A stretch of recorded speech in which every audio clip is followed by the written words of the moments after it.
10, 9, ignition sequence start. All engines are running. Liftoff, and the clock is starting. Roger, the clock is operating. We're underway. It's one small step for man, one giant leap for mankind. And as we get our DeLorean up to 88 miles an hour, we time travel right into Kerbalcast, episode 33, A Different 2015. In 2015, Biff steals the sports almanac and takes the time machine back to 1955 to give it to his younger self. But as soon as he does that, he changes the future. So the 2015 he returns to would be a different 2015, not the 2015 that Marty and Duck were in. And that's where we find ourselves in a different 2015, and it's all because I stole the sports almanac. No. And who am I? I am your LMP, Lunar Module Pilot, Biff Aldrin, our CMP, our Command Module Pilot, Nostromo. And coming up in today's program, What hath 2 weeks wrought? It's our progress in the game after the holiday break. and Jeb is dead. What? Find out what happens in episode 3 of A Kerbal Life. Another edition of the mission briefing as we read your letters. And we have Kerbal news to go with that as well, and your chance to win a free custom control pad for iOS. And also, coincidentally, we happen to have a review of said custom control pad. Yeah. We are back from a 2-week break, and what I think is interesting is that we talked about some stuff in the last episode that on the day that I posted the episode, we started getting some emails that answered some of the questions that we raised. And one of them was, I said, if anybody has used the custom control pad, could you please let us know what you think? And before the podcast even went out, somebody wrote us and said, hey, I use the custom control pad. Here's what I think. So anyway, we have basically 2 weeks of letters. Yeah, so it's been, sitting and fermenting. Yeah, now we're about to get drunk off a whole bunch of reviews. It's funny. I said, what hath 2 weeks wrought? Yeah. It's wrought as in, like brought forth, not rot as in Walking Dead zombies. So anyway, how was your holidays? It was good. Just a 2-week break. Really nice. Not from the podcast, 2-week break from a lot of stuff. I didn't have to put up with you. He was glad. That was a highlight. You had a 2-week break from Biff. I mean, I still worked most of it, but Yeah. it was, I don't know, it was just really good. I got to spend it with both my family and my girlfriend's family. Oh, so okay. it's I got 2 Christmases, so I got a ton of Cool. stuff. It was really I awesome. was going to say, did you get anything good? A lot of board games. Did you really? Yeah. And this is prime time because all these people are stuck in a house and they can't leave with a bunch of people. Right. And they're like, well, what are we going to do? And Hey, I'm over there. Did you try the Kerbalcast trick? Did you play it? Yeah, we all just sat around. And they were still started around playing after that, you and played it? I said, guys, I'll play this podcast if we don't play a board game. And I played board games the whole week. It was just amazing. All right. See, I told you we have value. Yeah. If only to chase people away. Kerbalcast. The best weapon in a hostage situation. and a family Christmas. Yeah. How was yours? Very good. I would like to, since they can't see, I'm going to rely on your descriptive powers. You're wearing clothes this time. Yes, I'm. And it's a white shirt with a Kerbal knot on it with Yes. the Kerbal flag. This is really nice, though. It's a good Yes.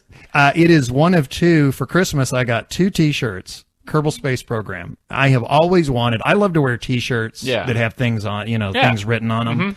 I generally have a lot of Star Wars T-shirts and comic book character T-shirts and things like that. I have a couple of NASA T-shirts, which for some reason, this shows you how much goodwill NASA has with the public. Anytime I wear my NASA T-shirts, inevitably somebody will comment, "Hey, cool shirt." Yeah. Or they'll come up to me and go, hey, my granddad worked in the Apollo program, or, I did or whatever. But it's like everybody has a positive association with NASA. So if I, it's like if I want total strangers to come up and talk to me, I'll wear my NASA shirt. But I now have officially 2 Kerbal Space Program shirts. One of them has Jeb on it, and he's holding a flag. The other one, you know how you get those shirts that say, I heart something? The other shirt says I, and then there's an explosion, and then it says Kerbal Space Program. Oh, that's cool. Yeah. Yeah. So anyway, my girlfriend got them for me. She said that she was looking, and a lot of them were Jeb with a Santa hat. Oh, yeah. And she was like, I wanted something you could wear year round. Yeah, that's the hard part about Christmas. Because, you know, themed she knows how anything. I wear underwear, so she wanted my shirt to match. Yeah. Wear it year round. But yeah, I have always wanted a Kerbal shirt, and now I have Oh, two. well, congratulations on your Kerbal shirts. Yes. So anyway, now that I need to get you a couple. That way we can both sit here in our Kerbal shirts. Yeah. And nothing else. So finally, both of us can have clothes. People will go, who are you? Yeah. Another thing I did that was kind of fun over the holidays, and I'm gonna toss out a shout out. A lot of people have said that they like to play the game while they listen to us. Mm-hmm. I did something similar. I was Are you listening. going to plug our own podcast? No, on our I'm going to podcast? plug somebody else's podcast. Oh, okay. You know, I'm a huge Star Trek fan. Yeah. Well, there's a podcast, and if you're a Star Trek fan yourself, and I'm talking to the listenership, if you like Star Trek, there is a podcast out there called Mission Log, and I thoroughly, highly recommend it. They started with the original series, and they went episode by episode. Then they went through the original cast movies, and now they're into Next Generation, and they're doing episode by episode. Man, they have a lot of content panned out for Yes. I think they just, they didn't just, but I did. I just passed episode 100. Wow. But they've still got more. And they're only into first season of The Next Generation. And you know, if they ever run out of content show-wise, they can move into books. That's right. Oh, my God. Whenever they're Next Generation, they can do my favorite book. Yeah. You know, literally, if they were doing Star Trek books, it would have to be The Next Generation. It would be like their children would have to continue it because there's so many of them. There's only one book they need to do, though. What? Star Trek versus X-Men. Oh, no. It's a real book. Is it really? I've read it. Yeah. It's Star Trek The Next Generation. Okay, meets up I with have the a X-Men. question. I have a question. What happened when Captain Picard Yeah. meets Professor X? I don't know if they ever meet in that book. That had to be confusing. Actually, I have the answer to all of that. What? No matter what questions you have. Q was involved.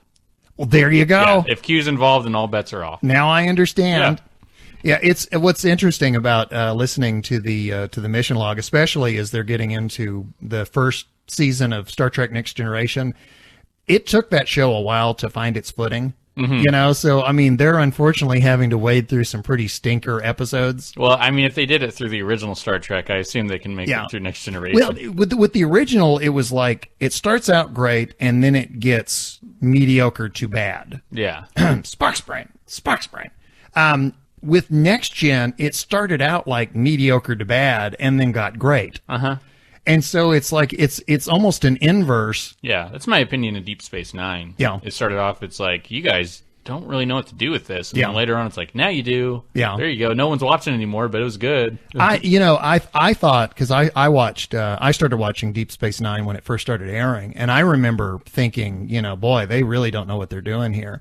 And I think it's when the show got good is when they finally realized that we need to stop doing the other Star Trek, because the other Star Trek is we're on a spaceship and we go to the story. Yeah. What they started doing in the first couple of seasons was they said, okay, every episode the story comes to us. Some visitor comes to the station and that's the story. Finally, some writer went, they're stuck in the middle of this, the aftermath of a war that has all this ethnic hatred, and Starfleet's right in the middle of it. That's the story. Yeah. And that's when the show got good, when they finally went, hey, let's stop trying to bring the story in when the story's right here. So in case you folks were not aware of this, you're now listening to the latest Star Trek podcast. Yeah, we're gonna give the what's it? We're gonna give Mission Log a run for their money. Give them a run for their money. Anyway, shout out Mission Log if you like Star Trek.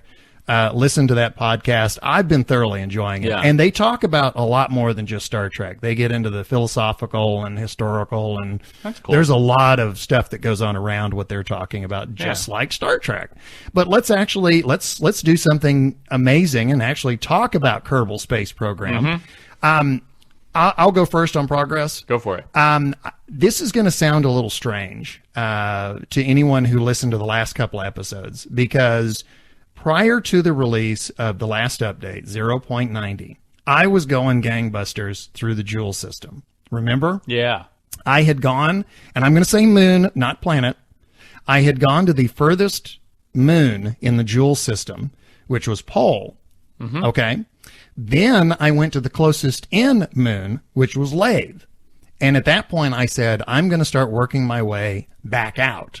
Okay. Yeah. And the last time I spoke with you, I was trying to get to Tylo, but I was having difficulty because of the intense gravity. Mm-hmm. Okay.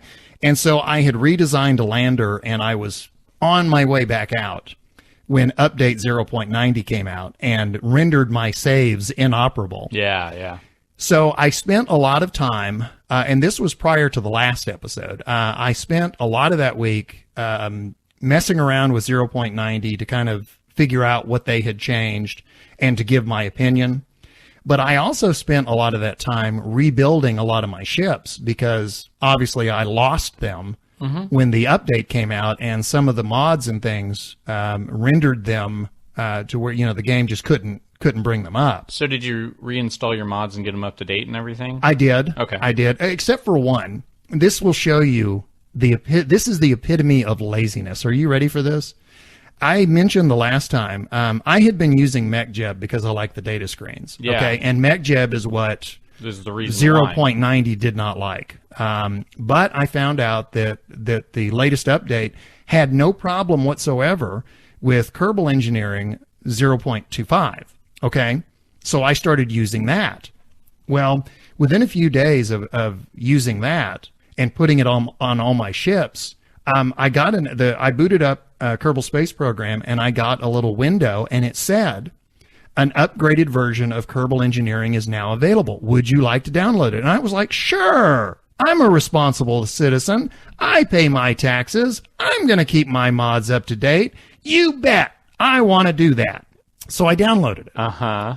And then I proceeded to do my usual, 5-6 hour Kerbal playing marathon, right? Yeah. And then, bleary eyed, I staggered into bed and passed out and, woke up the next morning and booted up Kerbal Space Program, and up came the window. Hey, there's an update for Kerbal Engineering. Would you like to download it? No, thank you. I already did, but I forgot to install it. And so I played for 5 or 6 hours, and then I stumbled into bed and fell asleep. And then I woke up the next time and I booted up Kerbal Space Program. There's an update available. Would you shut up? This has been going on since. Every time I boot up the game. Are you going to lose things if you do this? No, honestly, all I need to do is install the upgraded Kerbal Engineering, but I keep forgetting. And so now, You know 2 what or would 3 help? weeks later, it's still going, hey, goofhead. They actually have made some changes to Kerbal Space Program. If you ever need something like that, they put up Right. a window that reminds you. Well, that's what I'm saying. It I know. reminds me every time. And you need to pay attention to that window. The thing is this is where I get back to laziness. Yeah. All I would have to do, because I've already downloaded it, it's there. It's ready to be installed. And by install, all I have to do is copy it into the game folder. That's all I have to do. Okay? Mm-hmm. I haven't done it. 3 weeks later, and the game keeps going, hey, install the update. And I keep going, no. Because here's the hard work that I'm avoiding. I would have to, after the game has loaded and it has told me there's an update available, I'd have to exit out.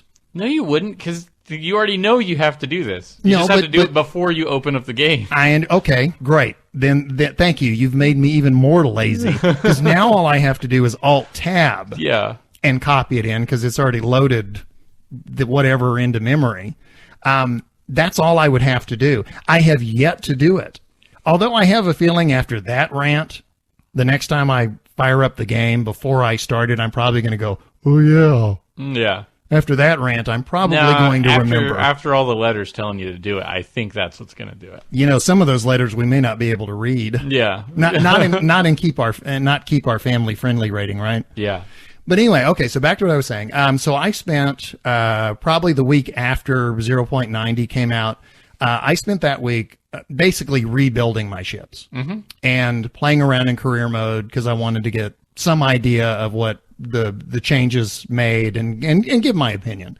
And then after that, I said, okay, I'm going to go back to what I was doing before. I'm storming right back to the Joule system.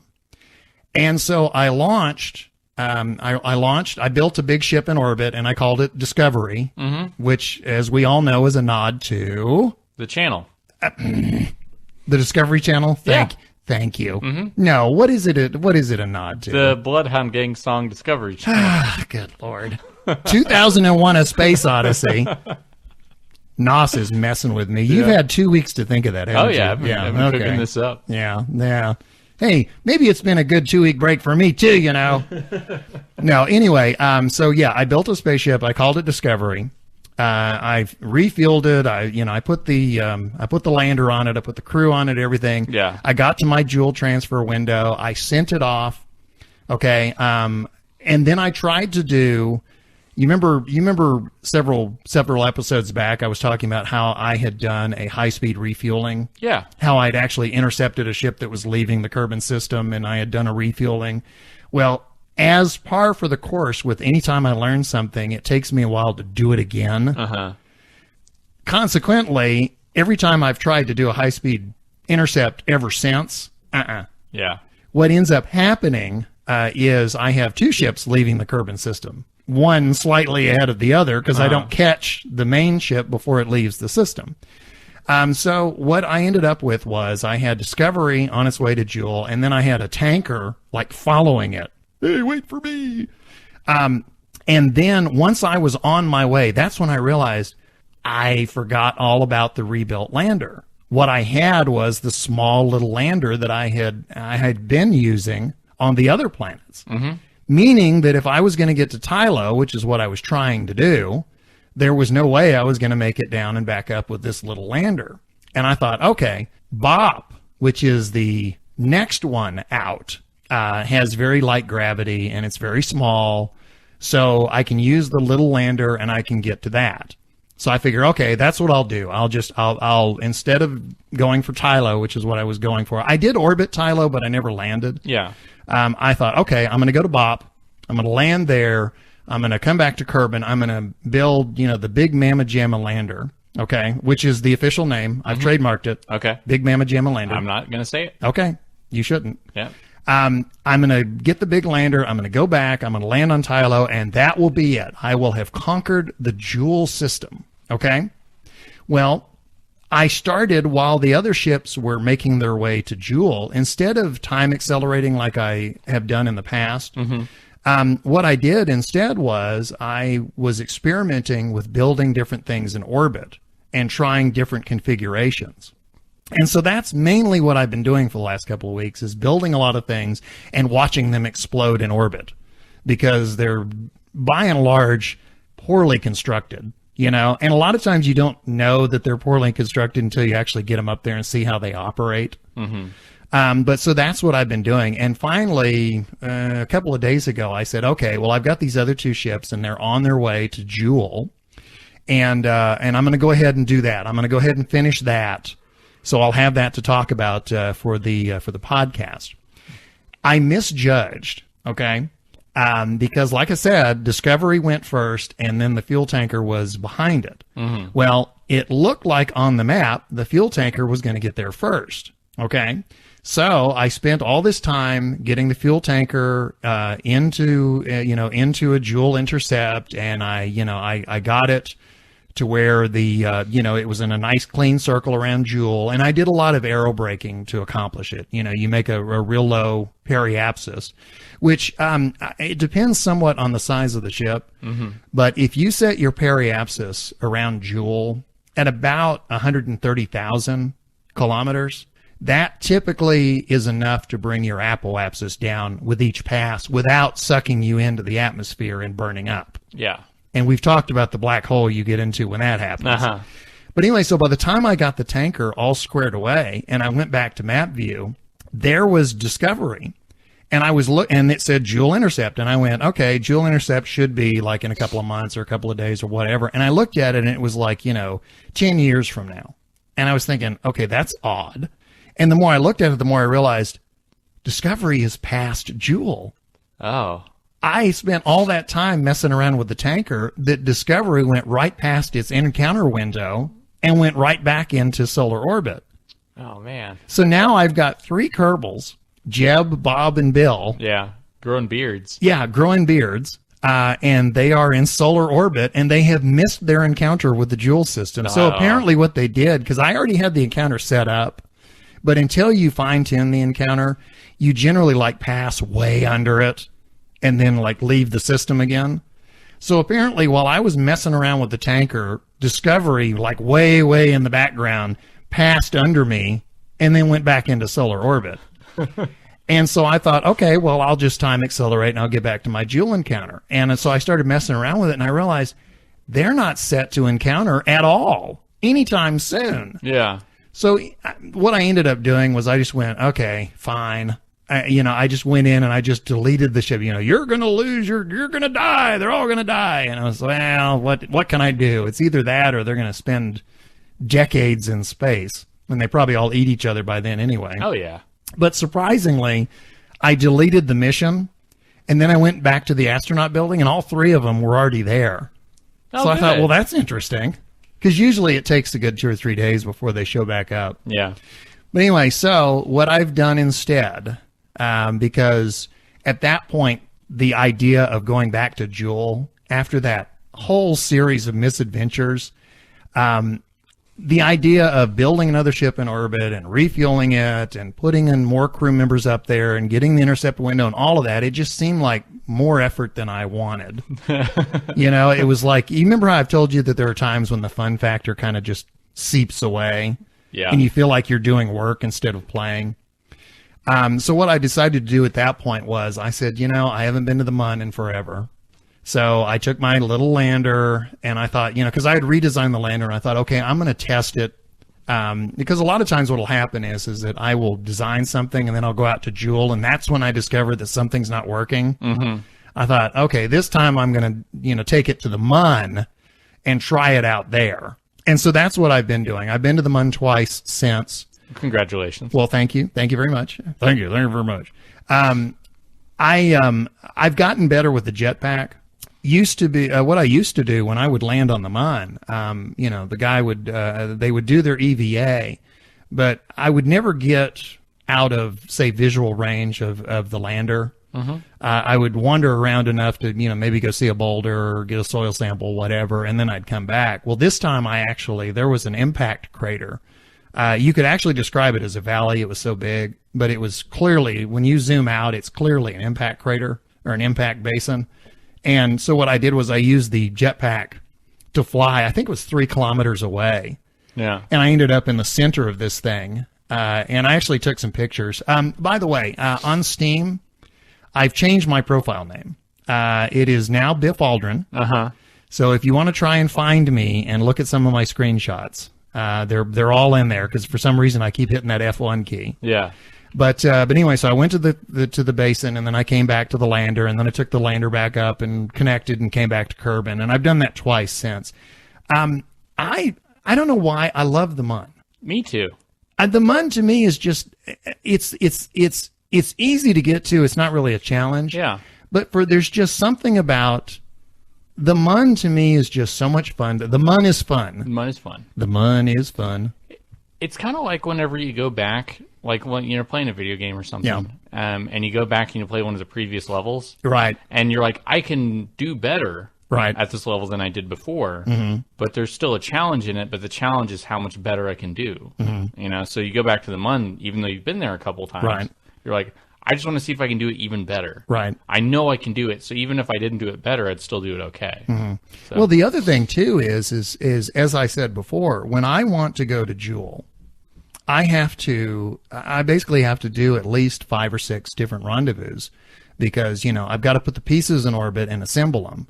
Then I have to refuel them. Then I have to put the crew up there. And then I have to get my transfer window and go. Mm-hmm.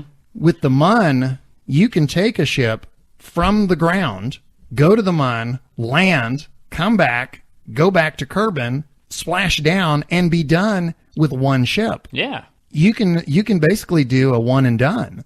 And if you get burned out on the work factor, I really don't feel like doing 10 more rendezvous to go back to the Joule system. Mm-hmm. It's kind of fun to just, I'm going to go to the Mun. I'm going to take a holiday weekend and go to the Mun. Mm-hmm. I hear it's nice this time of the year.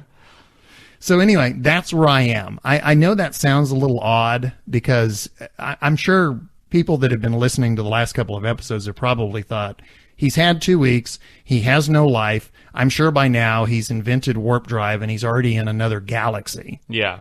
And instead, it's like, no, I went to the moon. And I missed the Joule system. That was a fun moment, you know, when I went back to map view and it was like, okay, where's Discovery? Yeah. Oh, it's way past Joule. You're like, oh, well, there it is. And I was thinking, well, where was my last save? And it was like, no. It was like, I think far my back. last save was when they were leaving the Kerbin system. Yeah.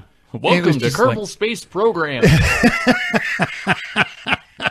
That's right.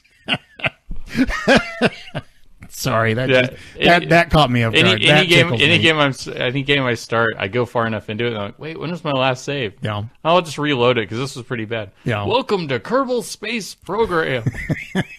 I'll be your guy. Like, oh, no. Here, let me teach you. Okay, your first mission is to get off the ground. Yeah. So Oh. anyway, well, I know you've been busy over the Christmas or the holiday season, but Yeah. what's your progress? Did Man. you overshoot Joule? I'm gonna say No. No. So I started playing .90 Okay. or .90. Or 0.90. 0.90. We have to get our nomenclature correct. It's the zero is always going to be in front of the point unless there's another 90. Yeah, I've but been remember playing- that's the way they want to say Yeah. it. So I've been playing and this. since they are our, they're our overlords. Yeah. So I've been playing. We this, must obey. this game. I'm playing it, and Oh, I do there's a career difference. mode. There's a difference. No, I've been I've been playing this thing, and I restarted my campaign, and I was talking last time. I was like, it's kind of harsh only doing 2 contracts, Right. And so I go and I upgraded that, and really like I was doing those 2 contracts and trying to make as much money as I could. So you upgraded mission control. I upgraded mission control. Okay. I switched to a money strategy to try to boost my money too, and all the other building upgrades are so expensive, like atrociously expensive. We talked about didn't we say that is it mission control that's the cheapest? Yeah, and it takes you up to 7 missions, and you think, oh well, that'll help me make a lot of money, and I thought so too, until I started. The launch pad is really crappy. It can only take it can only take a little bit of weight, and you can only do so many parts. It's funny you mention that because we have a letter later in the show that talks about exactly what you're it's talking like, about. I only have 30 parts, right from my crappy VAB. Hey, parts is parts. Yeah, and so, but I'll be okay. I want to be going to orbit, so I want to make something that can get me into orbit. Right. Well, it's too heavy for your launch pad. Okay, so I spent the money to upgrade my launch pad, but now I don't have the money to build the thing that gets me into orbit. What do you think of those explosion effects of the launch pad? Yeah. I mean, doesn't it look like Dante's Inferno? Yeah. Because I mean, literally, the flames just are rising off of the ground. So that sets me back a lot of money. Right. So then I got to do part testing. But the part testing contracts don't really pay off enough to make up for the parts you may lose while testing that part. So I need to make something that can make it back. Again, the subject of a later letter. Yeah. So I'm trying to like complete these missions, and I'm breaking even about half the time. So I'm like really trying to figure out how to simplify my rockets enough to where I make some money. Is that new to 0.90 for you, or was that your experience prior to that? I didn't have as many money troubles before because you start off with such a surplus of money. So 0.90 is kind of up to the difficulty level. Yeah, and you would say? I didn't do anything to up the difficulty. I did it just standard. Whatever difficulty setting it was on, that's the one I did. Okay.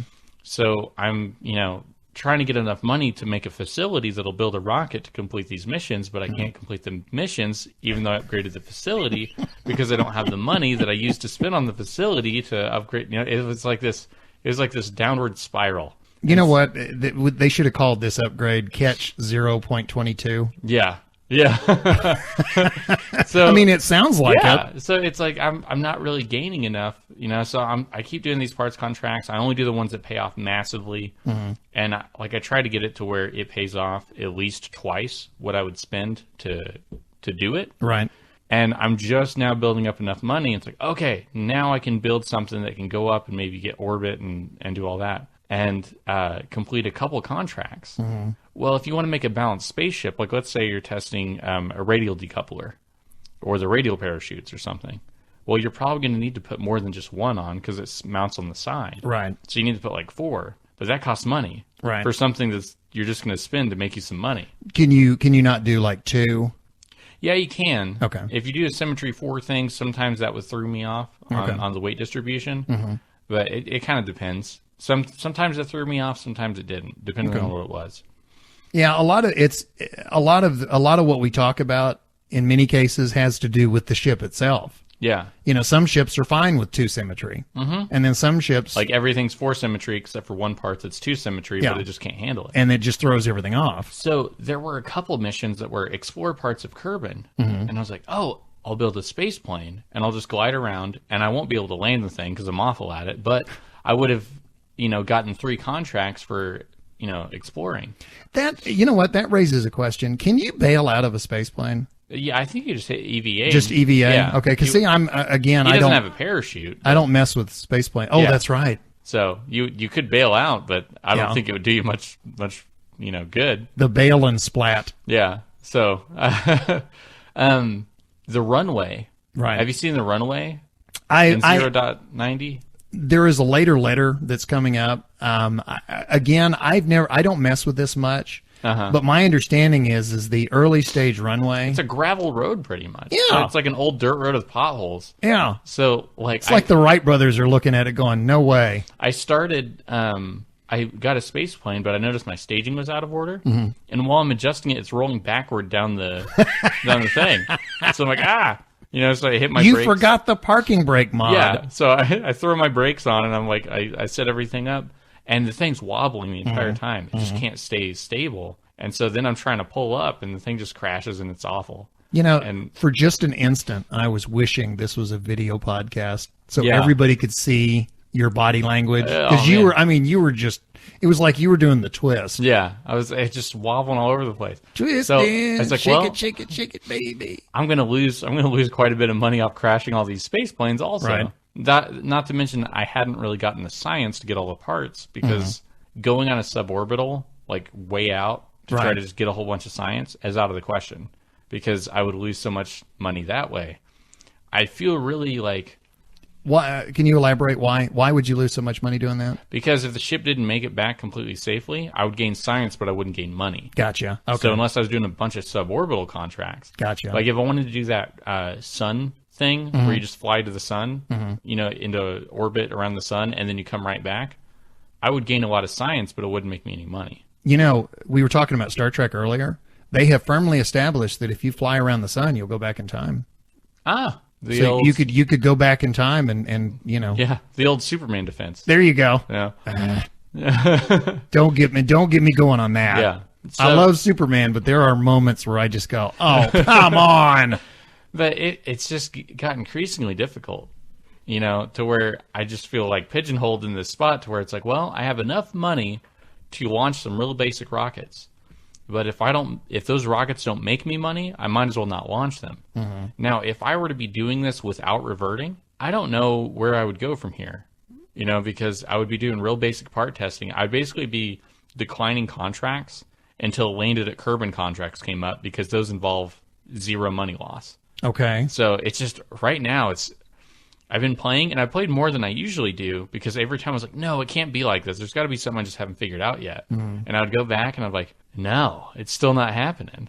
So, all right. I'm going to put you on the spot. Yeah. I'm going to ask you a question that we did not discuss beforehand that we were going to bring up, but I'm curious listening to what you're saying. When we did our review of 0.90, that was a couple of weeks ago, and you've had a lot more time in the game now. And we even said that, our opinions will evolve and we'll revisit this. Yeah, because we didn't have much time with it. I'm curious, has your opinion of 0.90 evolved? Has it changed? I would say changed, but I would not say for the better. Okay. It is just, it's different. Like, whenever they did, 0.24 to 2.5 and those, I was like, oh, they're bringing in all this cool stuff. It's now like I have all these new things I can do, but I can't actually do them. Mm-hmm. It's like, you played Fable, right? Oh, yeah. You remember Fable 1, you start off and it's like, here's the mission selection screen. Mm-hmm. And there was like, oh, stop the rebellion in this foreign country. And you're like, oh, that sounds awesome. Oh, you're not high enough level to do that. Mm-hmm. But you can go collect chickens. Like, oh, by the time I've collected chickens, will I be high enough level to do that? No, actually, that mission is just to make you think that you'll do cool things later, but you'll never actually get to do that thing. You'll kill boars in the woods for 2 points. Yeah. It's Yeah. like, oh, yeah.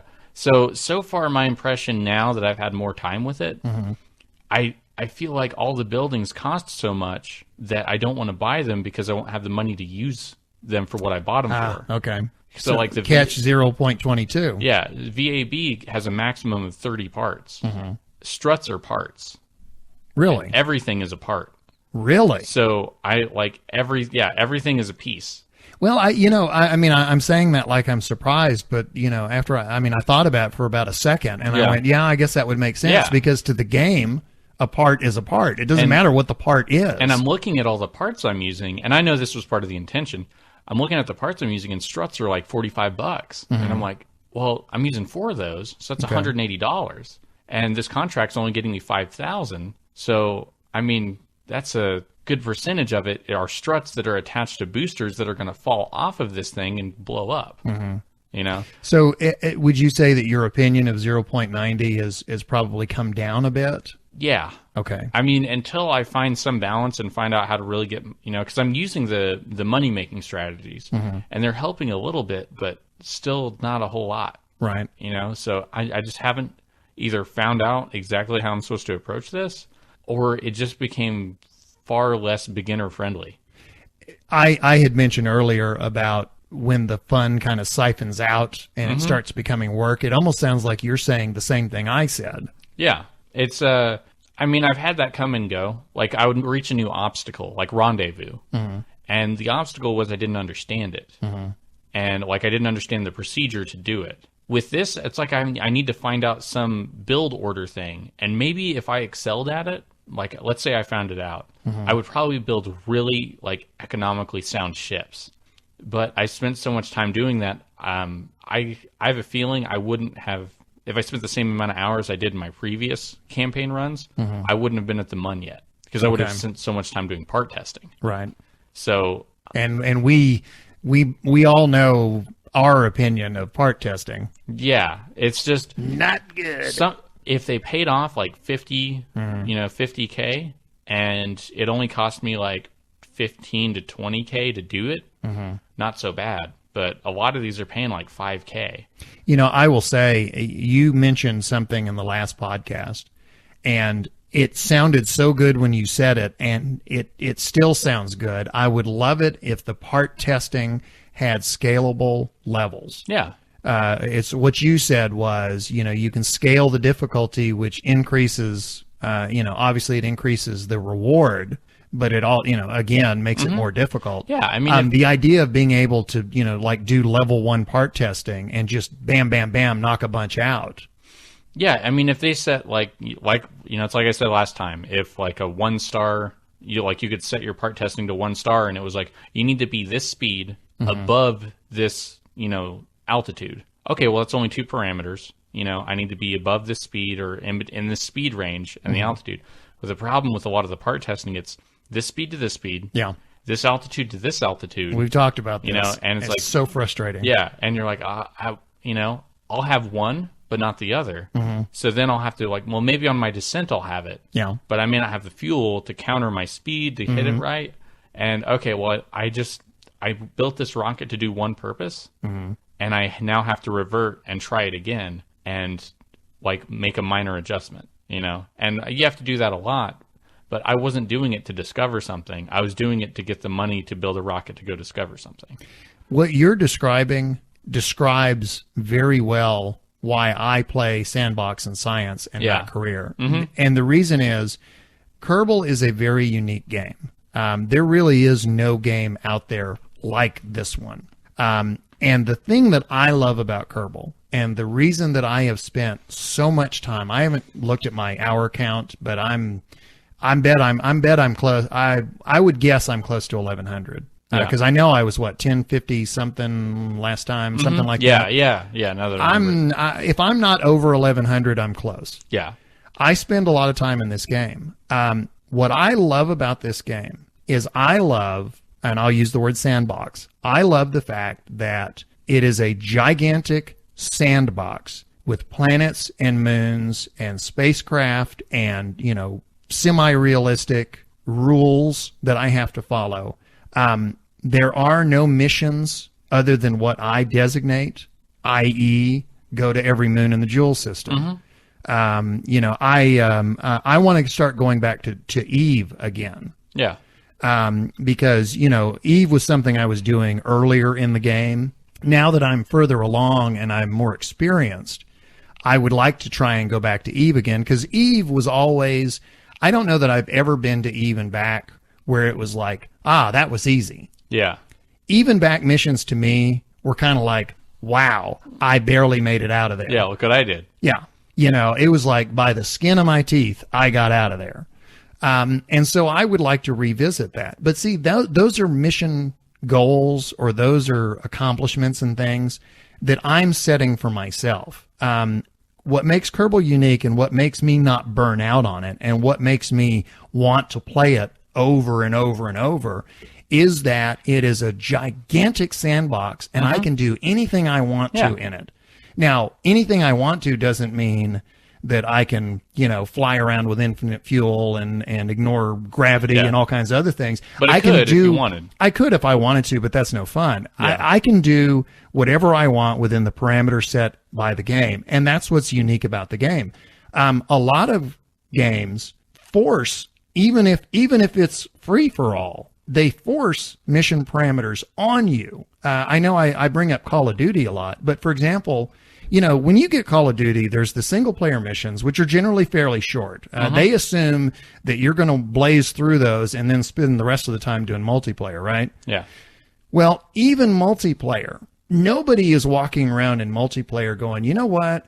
I'm going to explore, or I'm going to this, or I'm going to whatever, because no, every jackass out there with a gun is taking pot shots at you.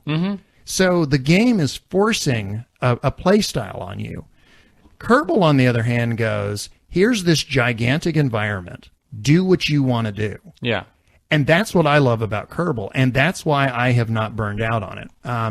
I cannot name a game to this date that I have not burned out on, because up to a certain point, I've done everything there is to do. In Kerbal, even if you've done Rendezvous, the first time you do it and the 1,000th time you do it, it's not the same. Yeah. There's something always different. Rendezvous the first time is like, okay, I'm doing it just to see if I can do it. Well, the time when you do it the 1,000th time, it's because you're building a ship, or you're, in lunar orbit, or you're coming back from something, or you're going somewhere, or yeah, you're rendezvousing, but it's not the circumstances under which you're rendezvousing are not always the same. And what I like about Sandbox Kerbal is that the emphasis is on space exploration and space flight. I don't care about part testing. Yeah. I don't care about upgrading buildings.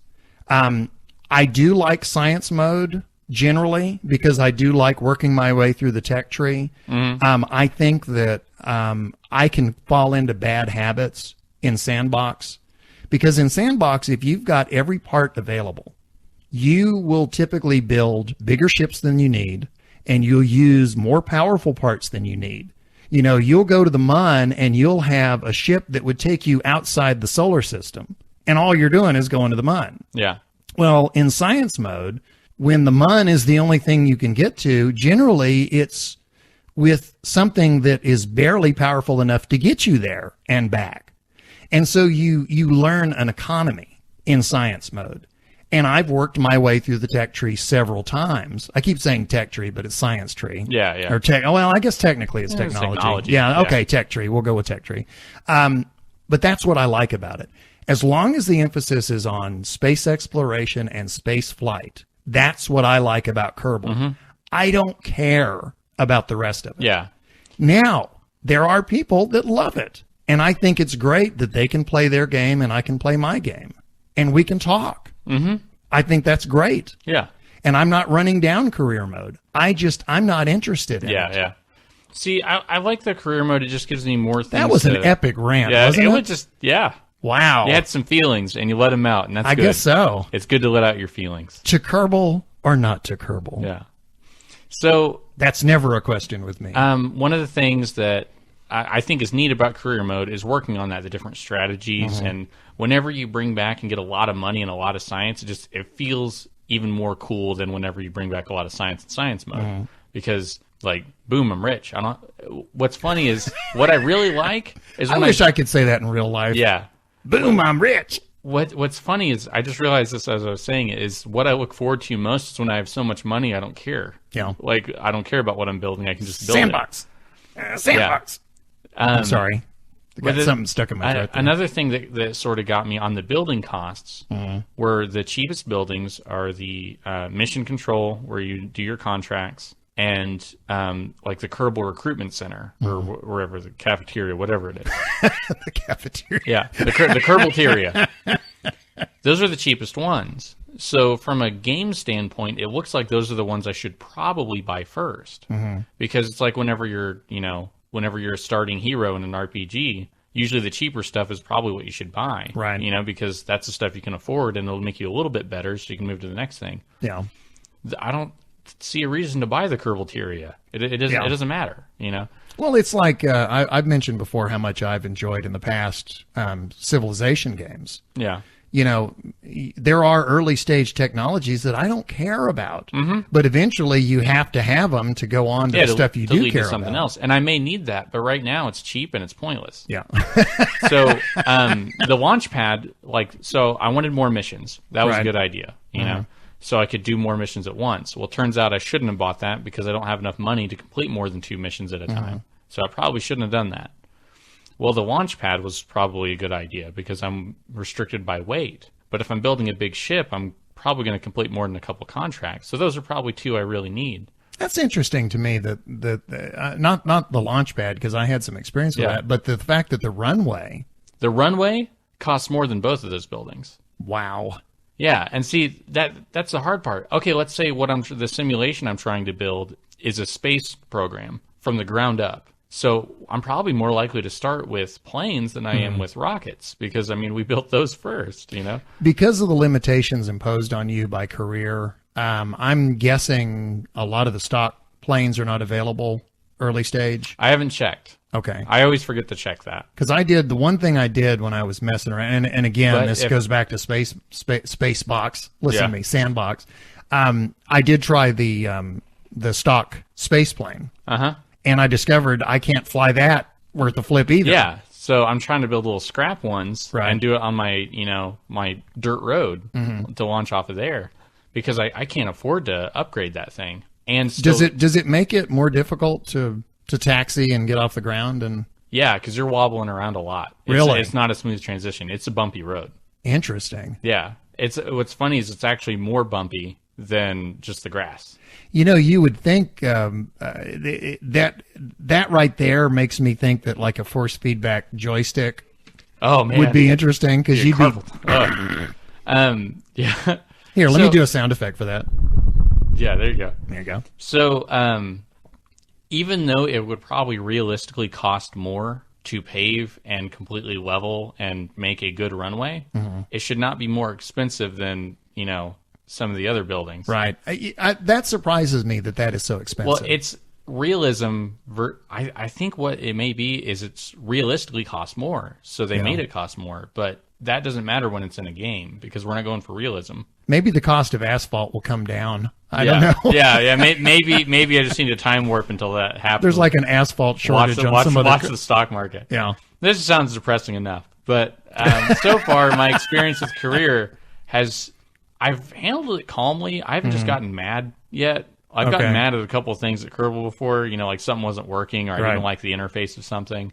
But it seems like you're hitting a wall, and so you're really just kind of scrounging around trying to see what you can do to get you a little bit closer to not being stuck. You do a good Kerbal voice. Curse at me in Kerbal. I'm a little tired. That'll probably all get beeped out. It's Very good. Pretty Very good. profane. You know what? You've given me an idea. I'm going to toss. We usually do this. We usually toss out a question to the listenership. I'm going to toss one out now. For folks who play career mode, Is there an order that you have found to be most efficient? Yeah, and not just for buildings. Like I bought this building, then I built rockets to complete these kind of missions. Then I got this building and moved my way up. And I would even say, are there certain contracts that seem to, especially early stage, that seem to enhance or get you further along faster? Yeah. Oh, that was another. That would be interesting. Another one of the restrictions on the launch pad is height. Height? Yeah. What's funny is, you know how whenever you put your the girder to couplers, the ones that hold your rocket up. Yeah. I had it up too high, and it's like, your rocket's too high. So I just clicked it and moved it down, and it's like, okay. So let me get this straight. You can't ride this ride if you're above this height. Yeah. So it's Disney World. Yeah, pretty much. Yeah. It's a small curb in after all. Yeah, it's a small curve in it. You know, so I know somebody's going to make a joke about it being Mickey Mouse, but Yeah. I'll leave that to them. Yeah, so I would like to hear how other people approach it. I Okay. mean, did I just make a couple bad buys in the beginning and, it's not paying off for me, or what? Because there's a couple of things I'm curious about, and based on what you've said. Number one, the order of things, the order of upgrades, the order of contracts, blah, blah, blah, Yeah. blah, blah. The other thing I'm curious about, we got a lot of feedback early on about 0.90. And as you had said, your opinion has evolved in just the, 2 or 3 weeks since it's been out. Yeah. I am curious, again, to the listenership. Has your opinion evolved? Did you think 0.90 was the greatest thing ever, and now you're thinking, I'm starting to see some problems here? Yeah, and I remember. Or do you think it's even more the greatest thing ever? Remember whenever I tried to make the file where I was just doing unforgivably bad at the game? Yeah. To see if I could just go bankrupt Yeah. and not be able to even build basic rockets. Mhm. And you always ended up you would never go into negative money and taking on contracts to get enough money to do stuff. Honestly, those stories were hilarious. I'm wondering, I don't think I can sell my buildings. So I don't think I could get that money back. You can destroy them, but you can't sell them. Yeah, so I don't think I don't know. I'll have to check again, but from what I saw, I can't sell my buildings in order to keep going. Mhm. So if I'm like, oh man, actually I probably needed the money to complete more contracts before I spent all that money on this building.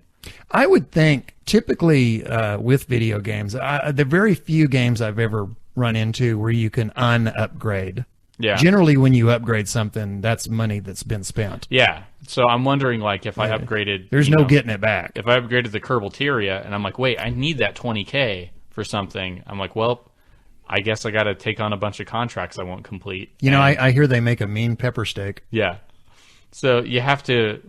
I'm almost at the point I'll accept any contract that comes through, which is Right. a maximum of 7, spend the money, and then cancel the contracts because I can't go into negative money. I'm at the point I'm almost about to start exploiting the game. Really? Yeah. Oh, interesting. Yeah. Interesting. So that was our fun little romp through 0.90. Well, do you? I know that you have stuck with career mode from the beginning, and your feeling has always been, I'm the more mid-level player. Yeah. I'd still say I'm a beginner, but I'm a beginning player and I play casually. Right. I don't hardcore turn out hours on anything. So anytime something You leave new that to happens- me. Yeah. Yeah. So anytime something happens, Right. Like they change the game, I start over. That way I can experience it through the eyes of somebody who just started like I did, so many months ago. And right now it seems real harsh for somebody who especially doesn't know how to play the game. I just thought of a new tagline for Kerbalcast. What? Nos suffers so you don't have to. Yeah. Send your old Nos nod out there. A little nod to Nos. The Nos nod. Wow. Do you, what I was leading up to was, you have always stuck with career mode and you have always tried to play it from the beginning, from a beginner's perspective. Yeah. Do you see yourself at any point transitioning into science or sandbox, or are you going to stick with? I'm adamantly still sticking with career mode because Okay. this is their vision for the game. So I want to see what that vision is because sandbox mode, that I could always have the game that I currently have. Like sandbox will always be the same. Okay. The new parts will be added or things like that will change, but for the most part, I won't get all of the experience of every time they do an update. I'm going to toss out a hypothetical. Okay. Squad actually buys one of your $1 million ideas, Okay. and you are Daddy Warbucks, Uh-huh. and you go down there and you buy Squad, Okay. and you are the big boss man, Yeah. and whatever you say, they have to do. Okay? Uh-huh. So Daddy Nosbucks comes walking into Squad, Yeah. and he says, these are the changes I want made in 0.90 to make it a more fun game. What does Daddy Nosbucks say? Scalable contracts, like I'd mentioned. Okay. A redo of building costs. I'm assuming I'm staying within the parameters of the game. Explain redo building costs. What do you mean? To gauge them off of when the player needs them instead of how much they should cost, how much they should cost to a new player. Okay. So some buildings should not be in the hundreds of thousands. Gotcha. Okay. So it's like you should be able to just afford them whenever it would need to progress in the game. So somebody who wanted to build space planes should not do campaign mode. They just shouldn't. Okay. Like if you wanted to build rockets, campaign mode is nice to you, but otherwise you're going to have to build rockets to unlock the things to do space planes. So I would make it to where things that could help you get contracts done, you could do that. Like it would be an easier entry point. And it almost sounds like you're saying uncomplicate the plumbing. yeah. Okay. Yeah, I mean, they're making a lot of great moves. I'm not going to tell them to like completely change something or to add something completely different. It's just rescale it.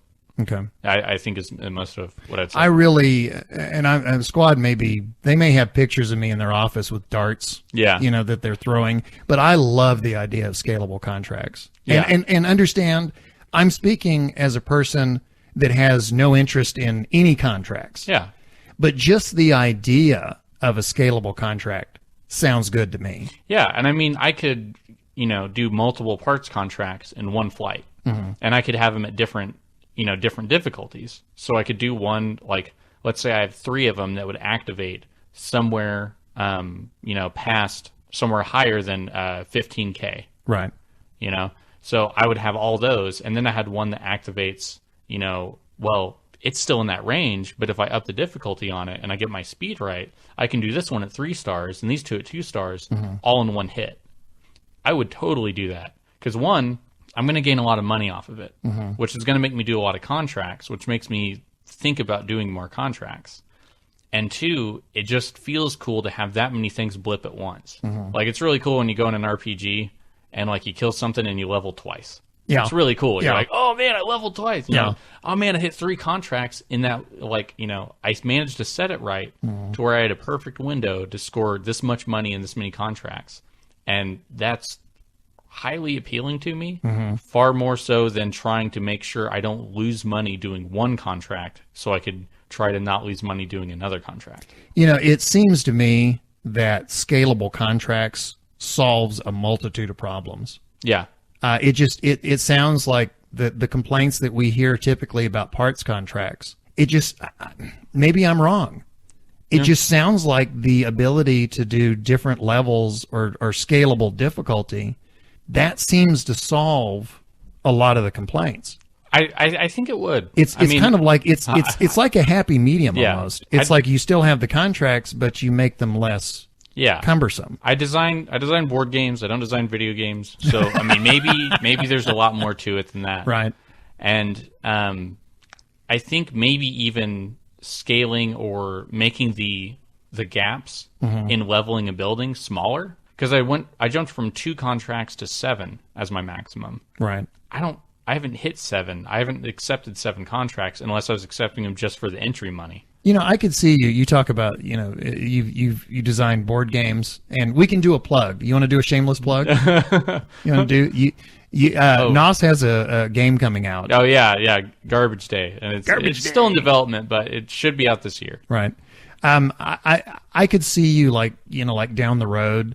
You come out with a board game called Gerbil Space Program. Yeah. Wait, hold on. Let me write that down. Let me write that down. Yeah. Yeah. Send your lawsuit to Dear Nos, copyright infringement. Yeah. So, I mentioned $1 million idea. I forgot I have one. Oh no. Another one? Or Another just one. a Oh previous- yeah, my list. Yeah. Honestly, if they ever accepted all of my $1 million ideas, Hell, I would be daddy. Yeah. Well, I guess Biff Bucks. Biff Bucks. Biff Bucks. My $1 million. This came from. You remember I said that I had gone back to the mine and I hadn't been there in a while. Yeah. And I was talking about my EVA. Mm-hmm. First person. When you're doing an EVA, imagine being able to do a first person view. Oh yeah. Because you can do a first person view, an IVA, when you're inside the ship. Yeah. Imagine being able to walk around with a first person view. And you don't even have to, frame it with the helmet. Mm-hmm. But, you can zoom in to a point. You can't, it's like you can't like zoom in through their heads, Yeah. which you can in some games. You can actually zoom in so far that your field of view actually. I don't know. I think this would backfire on you because you would Why? see how close you got to the ladder each time Oh, you missed that's it. true. That's true. It's so close. Well, if that keeps up, I may come up with a rule of thumb where I only go to planets where the gravity is low enough to where I can jump Yeah. and get back up there. Because I've had so much trouble with landers, with ladders, with ladder landers. Yeah. That's a tongue twister, isn't it? Well. It's funny. We did a full blown review of 0.90. I think what was it, the last episode? Uh-huh. This kind of like is an even more full blown. Yeah, like our extensive. Yeah, it's like 0.90 3 weeks later. Yeah. It's been 3 weeks, right? Something like that. Something like that. Yeah. Okay. Well, okay. New Year's was pretty hard on us both, Oh, you had blackouts too? I don't remember. Yeah. Good. Very good. Well, does that do it for our progress? That does it. Okay. Progress and $1 million idea. Yeah. Well, do you want to move on to mission briefing? Let's do that. We have more letters now than we normally do, and obviously it's because we're doing 2 weeks of letters. Yeah, we're a little backed up. Some of these might seem a little dated simply because of the 2 week factor, but we have quite a few. Yeah. And you actually have more than I do. So why don't you go first, and why don't you knock out a couple? Okay, we're starting with a news story. This is the Game Developers Conference. It happens in San Francisco, California, March 2nd through the 6th. You can find it at www.gdconf.com. And there's a reason we're mentioning this. So, Because guess who's going to be there? Kerbal Space Program has grown into a landmark game, but when Squad greenlit KSP, creator and lead developer Felipe didn't know how much time he'd have to make the game. With each update potentially being the game's last, he wanted to make sure his passion project would end up being something he was proud of, even if he didn't get to accomplish everything he wanted. This approach helped KSP become much more than he ever anticipated, and something of a poster child for a successful paid alpha or early access title. At GDC 2015, Felipe will explain how it happened and walk you through the game's ongoing development in his Postmortem, the Active Development of Kerbal Space Program session. Hear the story behind the development of KSP through its many updates, learn about its successes and failures, and walk away with a better understanding of what it takes to survive and thrive in early access. Okay, so that was Game Developers Conference. We're now on to our next letter. Did I list who gave us that article, or did I miss that? No, it wasn't on there. Oh, I'm such a goofball. Sorry. There's a source for that article, and I didn't put it in there. I'm sorry. Okay. Sorry. Okay, this letter comes from Acronymus. I fully recommend buying a desktop or assembling one yourself, but don't try to buy a PC labeled as a gaming PC. They are usually overpriced. For KSP, you want to have a CPU with a strong core due to the Unity engine running on one core on the CPU. For other games, it is recommended to have a mix of CPU and GPU power, though. I hope I could help.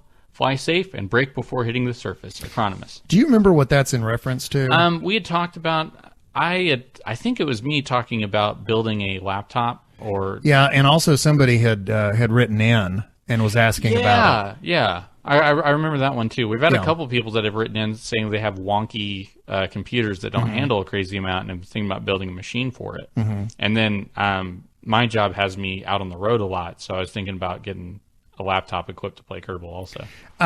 Somebody had mentioned to me, I believe it was in a letter, something that I wasn't aware of, and I had always wondered why my G-Whiz-Bang graphics cards weren't really helping much. Uh-huh.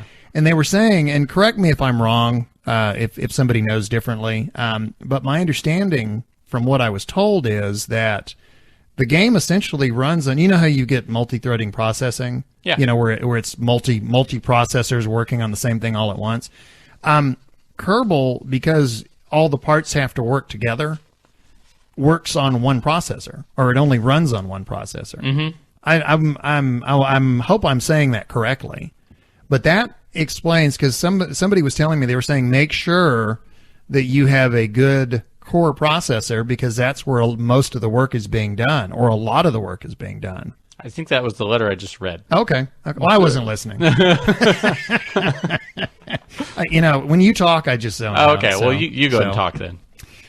So I'm moving on to my next letter. Okay, next letter. This is from North Star, and I always look forward to his letters because they're usually very technical and they're very on the money. And ironically, he is going to comment on a lot of the things that you said, even though he didn't know he was commenting on a lot of the things you said, because he wrote the letter before you said them. So, gonna go back in time. Okay, this is from North Star. Biff and Nos. Some thoughts on the latest Kerbalcast. Another excellent program as always, and particularly on 0.90. First of all, I wholeheartedly agree with Biff's sentiment on parts contracts. Nothing, all caps, annoys me more than them. However, you do know that you can reject any contract by clicking the red X instead of the accept button. There is no penalty for doing so, and the rejected contracts will usually be replaced by something different. I often use this to reject parts contracts, or at least the most annoying ones, so I can get more interesting missions. Occasionally, I have used for parts contracts to provide me experimental access to parts I haven't unlocked yet, however. Second, I'm not a big fan of the upgradable buildings at all. Not only do I think it was completely unnecessary and a huge waste of squad's resources that would have been better spent pushing better dynamics, in situ resource utilization, or maybe fixing the thrust ISP relationship to atmospheric density, so it is thrust that changes as your rocket climbs rather than fuel flow like in real life. I also think that upgradable facilities, again, all caps, massively slows down the early game. Personally, I like to play with the most advanced technologies available, and often also install mini mods that include technologies that are possible today but don't see common use yet, like thermal turbojets, electromagnetic mass drivers, or microwave beamed power. None of these things, whether the SLS-style rocket parts or the futuristic technology, are really feasible until I have unlocked the later tiers of the tech tree and built up a substantial cash reserve.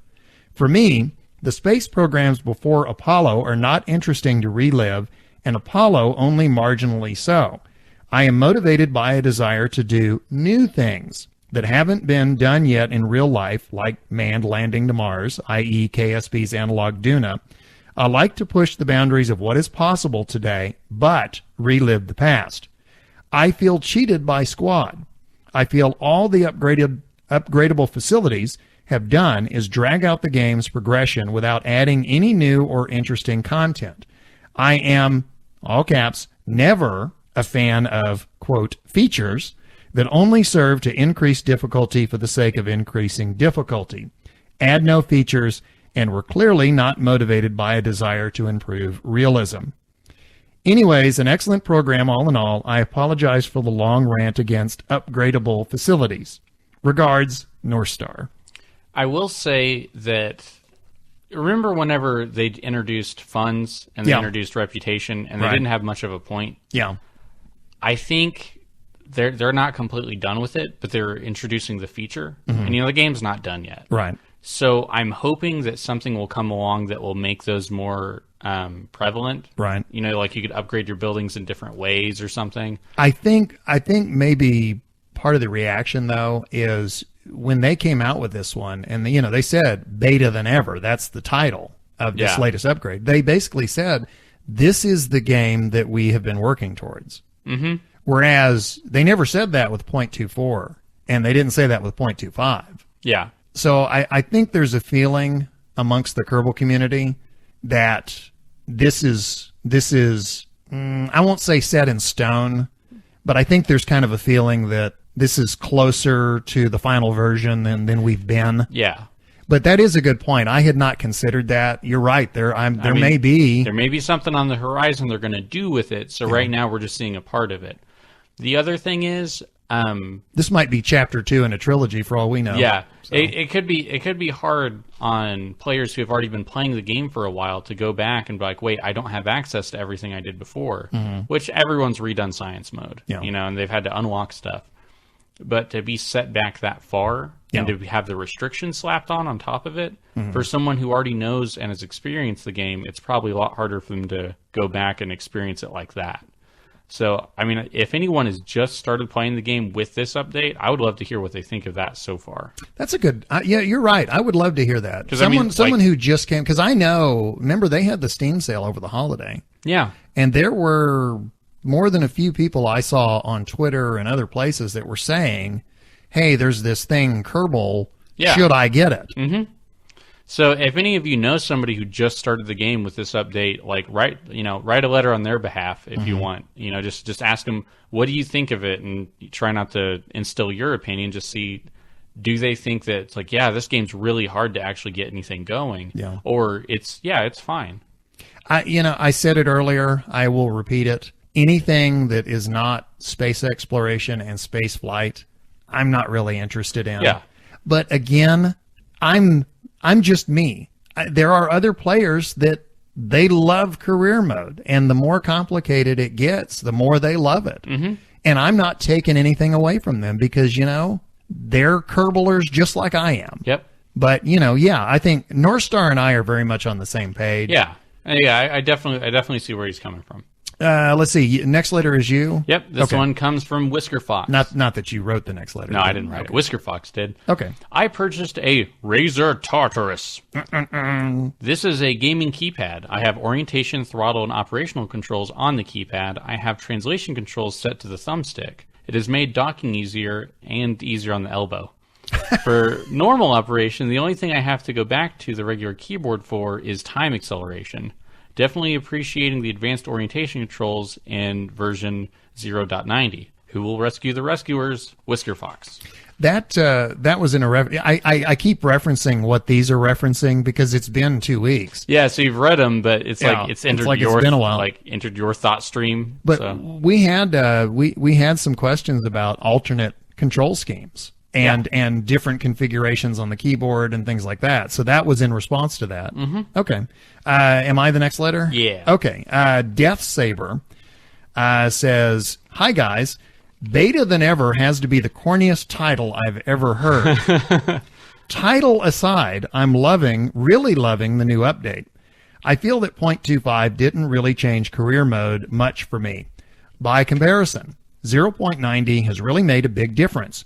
Now career mode makes sense for me." This is what I was talking about. That was something I wanted to hear. This is somebody that, that's career mode is the game for them. Yeah. And that's what I was just talking about. Back to Death Saber. So far, I've made it to the Mun once and done a bunch of contracts. Some of those survey contracts are a lot easier with a space plane, although I find it really disconcerting how bumpy the first runway is. Yep. Have you tried it? Yes. It's more bumpy than the dirt runway on the island. I've heard a few people mention that Mission Control is the first building they want to upgrade. So far, I found the 2 contract limit to be fine in the early game. By contrast, I found it extremely challenging getting into orbit with the initial mass limit of the launch pad. My upgrade order went launch pad, astronaut complex for the EVAs, then tracking station and mission control for the patched conics and flight planning, then the VAB for bigger rockets. Now I'm saving for the R&D buildings. I so need surface samples for more science. Homer to your mobile, Death Saber. Next one is from... You're not sure? Not sure. Did I hide it? Tyler F. Hello, Biff and Nos. I'm not one to communicate to producers or, in matter of fact, the internet, so this is a first for me. I wanted to show you guys about this group called Copenhagen Suborbitals. Oh, this is cool. Yeah, keep going. Basically, they're a non-profit, open-sourced rocket building team. They have built several different unmanned rockets and are planning to build a rocket to send a human suborbital. Some of their videos look very similar to, of course, Kerbal. They have 3 successful prototypes as of now. Tycho Brahe, the first of their designs with a unique capsule, Tycho Deep Space, a more traditional-looking capsule with a launch abort system, was never put on top of a rocket, but did have the launch abort system tested. The last one, the Tycho Deep Space 2, is a more refined version of the Tycho Deep Space and has yet to be built. They have tons more things they do like subs, but that's too much for one letter. Thank you for reading this, and thank you for a great podcast. Hope to have enlightened you with this. Homer to your mobile, Tyler F. That is so cool. And I would strongly recommend, there are all kinds of videos that you can find on YouTube. Again, Copenhagen, or Copenhagen, depending on how you want to pronounce it. Copenhagen Suborbitals. Look for these videos. These things are so cool. They have built little spaceships. And you know what they remind me of? Torpedoes. These things, they look like basically man-sized torpedoes, where the dome is clear. It's like a clear plastic or some kind of, something that you can see through. It's like, a lot of times you see those submarines that have the clear dome that you can see through. Imagine that design, kind of torpedo shaped, as a rocket. Wow. And the person is supposed to stand up in this thing, and they fly vertically. And, they don't have a whole lot of elbow room, and, they're kind of head and shoulders sticking up into the dome. Yeah. But all the controls are right there in front of you. Just imagine standing up inside of a torpedo. Huh. But they have, they've done some unmanned launches. And I will say, if they're looking for volunteers at this stage, I'm not one of them. That's not what I was expecting you to say. Yeah, that's not a ringing endorsement. No, seriously, I mean, and this is real life, okay? This isn't like Kerbal where you can just hit, revert to save or whatever. But they have a video. And also, I wondered about this because, like if you tried to launch a rocket, the FAA would have all kinds of problems with that. I mean, you've got to have permission. And I mean, if you've ever seen the astronaut, what was it, the Astronaut Farmer, that movie? Oh, yeah. Yeah, Billy Bob. Sling blade. I'm going to launch me a rocket. Well, I don't think it's that character, but yeah. Every character Billy Bob plays is that character. Oh, okay. Okay. Anyway, yeah, he wanted to build basically a Mercury capsule. And of course the FAA was going, no, thank you. They get around that. They launch at sea. Their launch platforms are on ships. And they have videos, and here's this ship, and it's got this torpedo-looking rocket on it. Yeah. Which is supposed to have a person in it at some point. And anyway, the video that I saw, because he sent me some videos of them, and and I was thinking, oh, this is cool. So I click on it, right? And this thing gets off the launch pad, and I mean, it's like 10 seconds into the flight, and it leans over and starts spiraling, like head over, No. end over end. It's happened plenty of times to me in the game. And then It's got to just happen in real life. Splat right into the water. And then, of course, they had cameras all over the thing. Like they had one that was inside the torpedo, so it would be the view you would have if you were the occupant. And, so it's like, you take off and there's the horizon, then all of a sudden the horizon tilts and pretty soon it's going, rear, rear, rear. And then there's like, nothing but water. Yeah. And I'm watching this going, oh, no. Oh, no. Not only no, but hell no. You're not getting me near that thing. But when they do get it smoothed out, that design, I've never seen that design before for a spaceship, because usually spaceships, there's always that design where somebody sits down or moves around, or there's always some kind of space. The only thing I would think is unforgiving about this, if the distance between you and the wall of your spacecraft is about 3 or 4 inches at best, if you start spiraling and smack into the water, I would imagine that the person inside the torpedo would get smacked around pretty good. Yeah, they'd be a different form of matter by the time it was over. So, maybe they'll put them in there with shoulder pads or something. Yeah, there you go.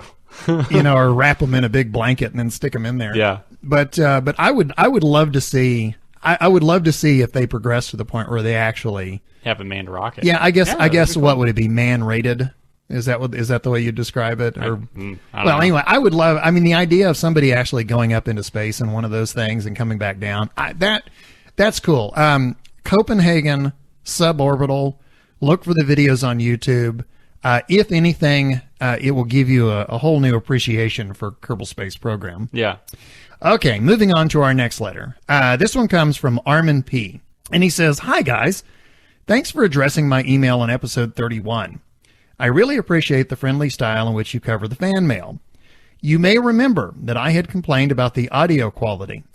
Okay. Oh, okay. Yeah. In the meantime, I've done some research to narrow down the problem, and it turns out the audio artifacts and glitches only occur when the podcast is played from my car stereo.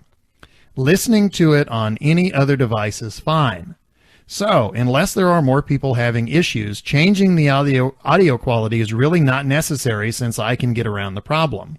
Oh, okay. There you well, go. Good. I'm glad that you find a workaround for it. Yeah, You know? it's, I mean, if anything, it would show that we're open to, if people are having problems, we're open to working with and them. if you ever go to sell your car, just don't mention that. Because the next person that buys it, they're going to want to listen to our podcast, and they're not going to want to hear that. So. The next person that buys it are going to say, I would never listen to that anyway. So, so I want a discount, though. Well, no, but he's got to go buy a new car anyway. Yeah, that's true. To listen to Kerbalcast? Yeah, to listen to us. Yeah, so, that's the reason you want to change cars. Yeah. To listen to us. Yeah. Wow. Okay, back to Armin P. Also, I would like to make a comment related to the message from John Pluto Moved On in episode 31. He had asked about playing KSP with a flight stick. As a matter of fact, I have long been doing flight simming, and hence I own a flight stick, throttle, and pedals. I was eager to try and use the devices in KSP, but after some fiddling, I was quite disappointed. The controls really seem to be made for the aerodynamic flight where you are constantly working against various forces acting on the plane or helicopter. In space, there are only brief moments of firing thrusters or turning your craft around, while during long periods there is just drifting and following the force applied by the external gravity well. When applying roll or pitch, the controls are extremely sensitive and require very small displacement. Next thing I tried was taking off in a default Ares spaceplane. The result was a, quote, major malfunction. Major meaning fireball, and malfunction meaning a transformation into small chunks of debris. That could be our new that could be our new slogan. I think I read somewhere that KSP is not very good when it comes to aerodynamics. I admit, I am still a rookie in KSP. Actually, I just made it into orbit for the first time. But at least Jeb has successfully deorbited and splashed down as well, making him my John Glenn of Kerbals. I sent him I wrote back and I said, does that mean he's going to run for Congress next? Who knows? Yeah.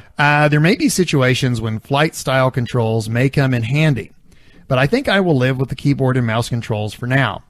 The fact that Biff has spent thousands successful hours in KSP without touching any flight stick may be another proof. So, that concludes my flight control rant. I hope you don't mind the length. I have one last question, since I am currently reading Eugene Cernan's The Last Man on the Moon. I guess you're quite familiar with all the astronaut books around, so would you mind sharing your opinion on the books that you have read about space exploration? As I have yet to listen through all your episodes, my audio gap is between episode 7 and 30. He's made it to episode 6. Yeah.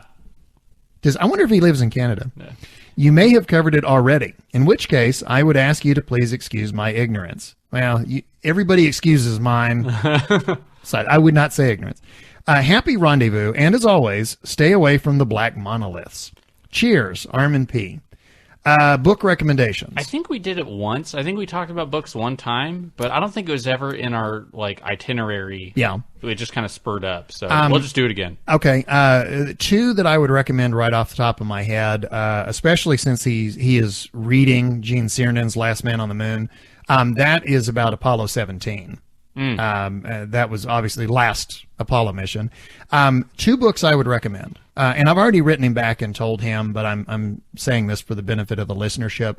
As always, if you have not read A Man on the Moon by Andrew Chaikin, read that book. That book is the Bible when it comes to the Apollo program. Now, I recommend, read that one, and then if you want, read the individual astronaut books for more detail. But if you want to talk about a repository of Apollo information, it is there. A Man on the Moon, Andrew Chaikin. And the other book that I would suggest, and again, this goes back to, he's reading Gene Cernan, Chris Kraft, who was director of Mission Control, wrote a book called Flight, My Life in Mission Control. Very good book. Recommend reading that one. Another one, Gene Kranz wrote a book, Failure is Not an Option, which I think we've all heard before. Mm-hmm. Very good book. Jim Lovell wrote Lost Moon. Very good book. Those are my recommendations. Yeah.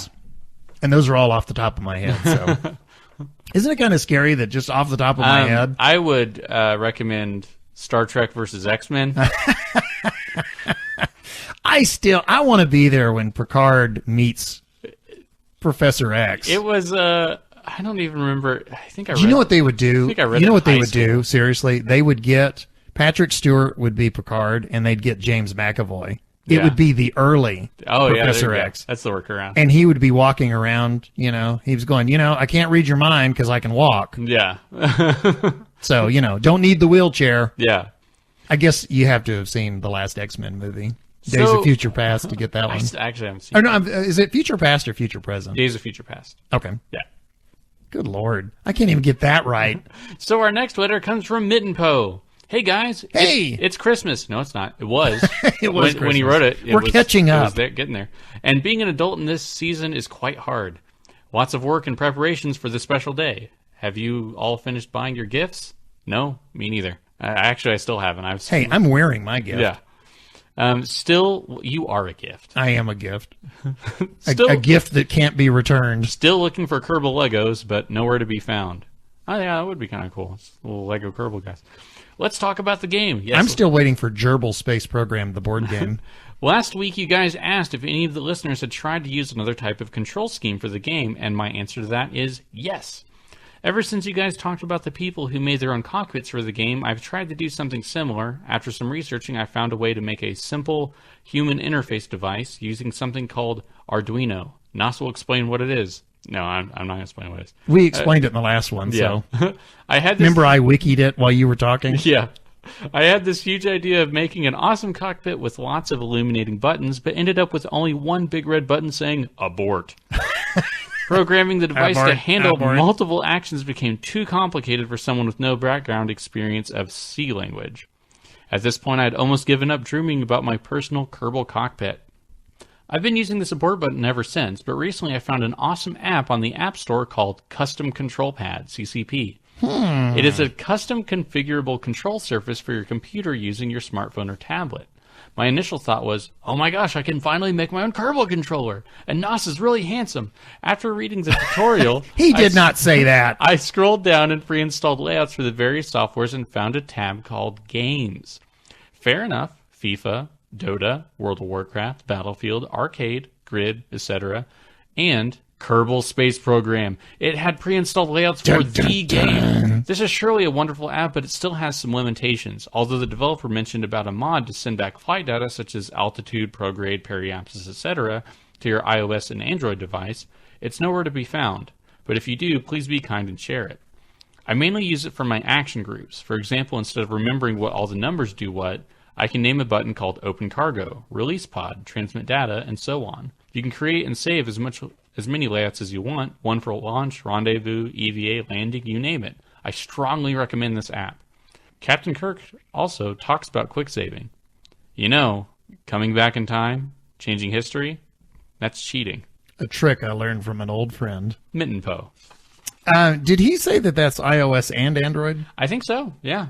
Okay, I got that wrong because I said initially that it was iOS only. Oh, okay. I got that wrong, so I may stand corrected. Yeah. Well, hey, that's a good problem though with that one. Yeah. Well, that's true. I will say at this point, and I'm going to tease a little bit. Keep custom control pad in mind, Okay. because we have something coming up in regards to that. Do you remember I had said that we asked last time for a review of it, and then it was like before the episode even went out, we got a review? Yeah. That was it. Okay, next letter. It's me, Ironsides. Hey, Ironsides. I know you want voice letters, but I can't do that right now. So please read this letter in a most interesting man in the world, but younger kind of voice. What would that sound like? Me. Maybe you should read it. Hey, Biff and Nos, you have mentioned about having the Steam version of KSP. You should post more on the Steam KSP forums. I especially would like to see some screenshots in the mega threads.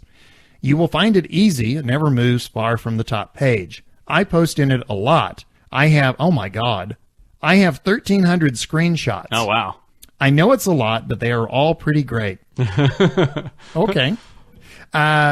Modesty is not a problem. Yeah. It's like a teenage girl's selfie collection. Yeah, there you go. Right there. Oh, my God. Oh, God. You said selfie. I know I'm a big fan of the podcast. I said the podcast, only the podcast. Just kidding. And I know of at least one other of my friend on my friends list who wrote to you. Speaking of friends, I have a guy in my list, Nostromo. His avatar is like a gangster zombie. Huh. He owns KSP and has a screenshot of what appears to be an advanced rollie. Could this be the real Nostromo? You know, I think it was Fidel Castro had a whole bunch of lookalikes. So if anyone went and killed him, you know, they actually killed one of the lookalikes. So, you know, it could be. So do I need to get you a big beard and a cigar? Yeah. Oh, he says, is it the real Nostromo or is it some kind of wannabe? I'll never tell. You'll never tell. Okay. Well, again, I changed it because what he said. I changed my Steam profile name was originally something else. I've changed it to Biff Aldrin. Yeah. So I'm curious if someone could find me that. Now, you only really play KSP on Steam. So if you know what? You want to hear something really stupid though? What? The Steam holiday sale. Yeah. I lost count. I cannot remember the number of games that I bought. None of them have been installed. But you have them. That's what's I important. have, but it was You like gotta I was have as many going. of them Yeah, as that you looks can. good. Click. Yeah, I need these. Yeah, that looks good. I Click. need all of these. That looks Yeah. good. Click. Yeah. And then it was like, Like you some know, sort of bridge troll just hoarding things in your Yeah. cave. You're like, "Arr." well, you know what it is about Steam sales is there's that little demon in the back of your brain that always says, get it now because you're going to want to play it later. Oh, yeah. And I have games that are like years old that were purchased with that thought in mind. Mm-hmm. Although I will say, in fairness, that's how I bought Kerbal. Yeah. I was, as I've said before, I was big into So Minecraft you at the fulfilled time. one promise of 100. Yeah, one out of about 200. Yeah, I was big into Minecraft at the time, and I could not imagine playing anything but Minecraft. Well, And I saw Kerbal, and I said, well, that looks interesting. And so I bought it, and then I played Kerbal, and it was like, mine what? yeah. So, So if you get a bunch of friends in, you've only played Kerbal, so you haven't done a lot of trading cards, so you haven't leveled up your profile very much. So you have a limited number of friends. So everybody find Biff Aldrin because you got to get in quick. you know, what you just said applies to real life as well. And it has nothing to do with updating my profile. Yeah. Yes, I don't have many friends, but that's okay, It's okay. because I have little green Kerbals that they keep me company. There you go. You got one on your shirt. I got one on my shirt. It's your letter. It's my, oh, that's right. I'm still reading this letter, aren't I? Ironsides. Okay, continuing. By the way, BTW, loving 0.90. It is indeed better than ever. Beta than ever. I love the new editor tool.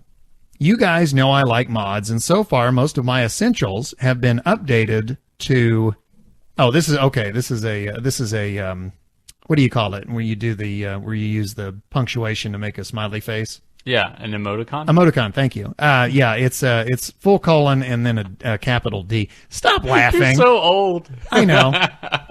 What was it a couple of ones ago where it was GTFO and I thought it was go for it? And you had to, we're like, no, that's not go for it. You're talking about hashtags and stuff. Yeah. There was I can't remember. There was a movie, and I can't say the line, but basically it was somebody who said, "WTF does WTF stand for?" Oh yeah. which of course just put me on the floor. I actually got that one, so. Okay. Ironside. Career seems to be a little grindy. Heard that. But I suppose that good cause, I suppose, okay. But I suppose that good because I was feeling it was a little fast to get to the full tree before. Yeah. Last episode before the break, episode 32, you talked about the Kerbal's experience and careers now. The jokes about a full MMO level system was funny, but in actuality, I do hope this first iteration is more bare bones like career, and especially the currency system was when first released. I don't want them to go overboard, but surely they can come up with more skills and levels. My dream would be enough skills they could somewhat randomize with ones they get to have more diversity amongst our Kerbonauts. You could have 2 pilots, but still have different abilities on them, something like that. Love the podcast. May you always have a star to steer by and enough fuel to get you home if you don't just watch DVDs over and over. It's funny. And there's another emoticon. He's talking like features with it's like Rogue Legacy. Anytime your guy would die, one of his one of his progeny would replace him. But they all had different quirks. Like one was colorblind, and so like you'd play the game, and some of the colors like Would wash out. Yeah, they would wash out. And another one was they'd be like really short or really tall or like really heavy or really like small. It's just all these different traits. Honestly, my luck is I'd get the one that was suicidal. That's a Kerbal knot. Yeah, that's true. That's true. But watch you get like a Kerbal that's a little too big. Yeah. Like he needs. You can't put him in a single man pod. He's got to have 2 seats. I used to play. This is an aside, but I used to play Guild Wars, and and I learned early on that if you played as a healer, you were never hurting for a party. Because everybody wants a healer. Yeah.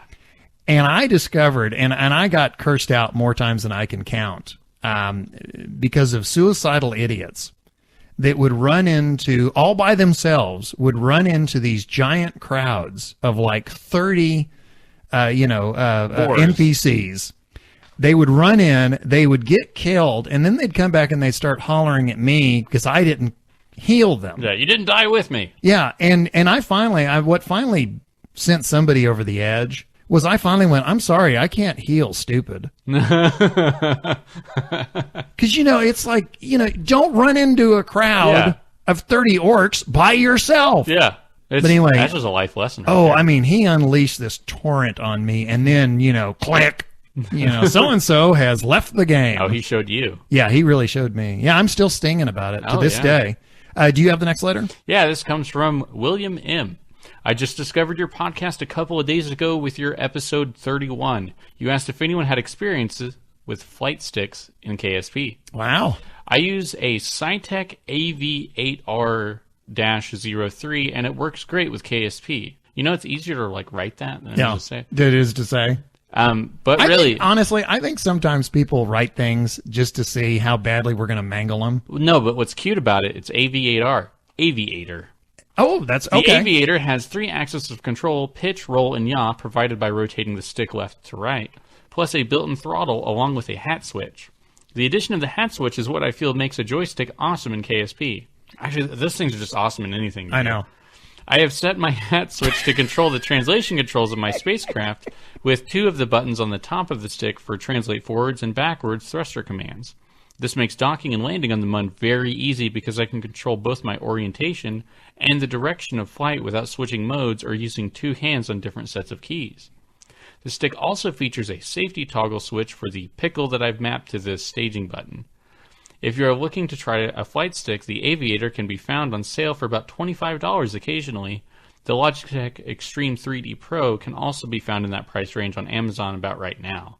I have a friend who used the 3D Pro in other games and found it to be quite serviceable. Did you say pickle? Yes. Okay. I think he painted it green, the flight stick. Oh, okay. Yeah, and he soaked it in vinegar.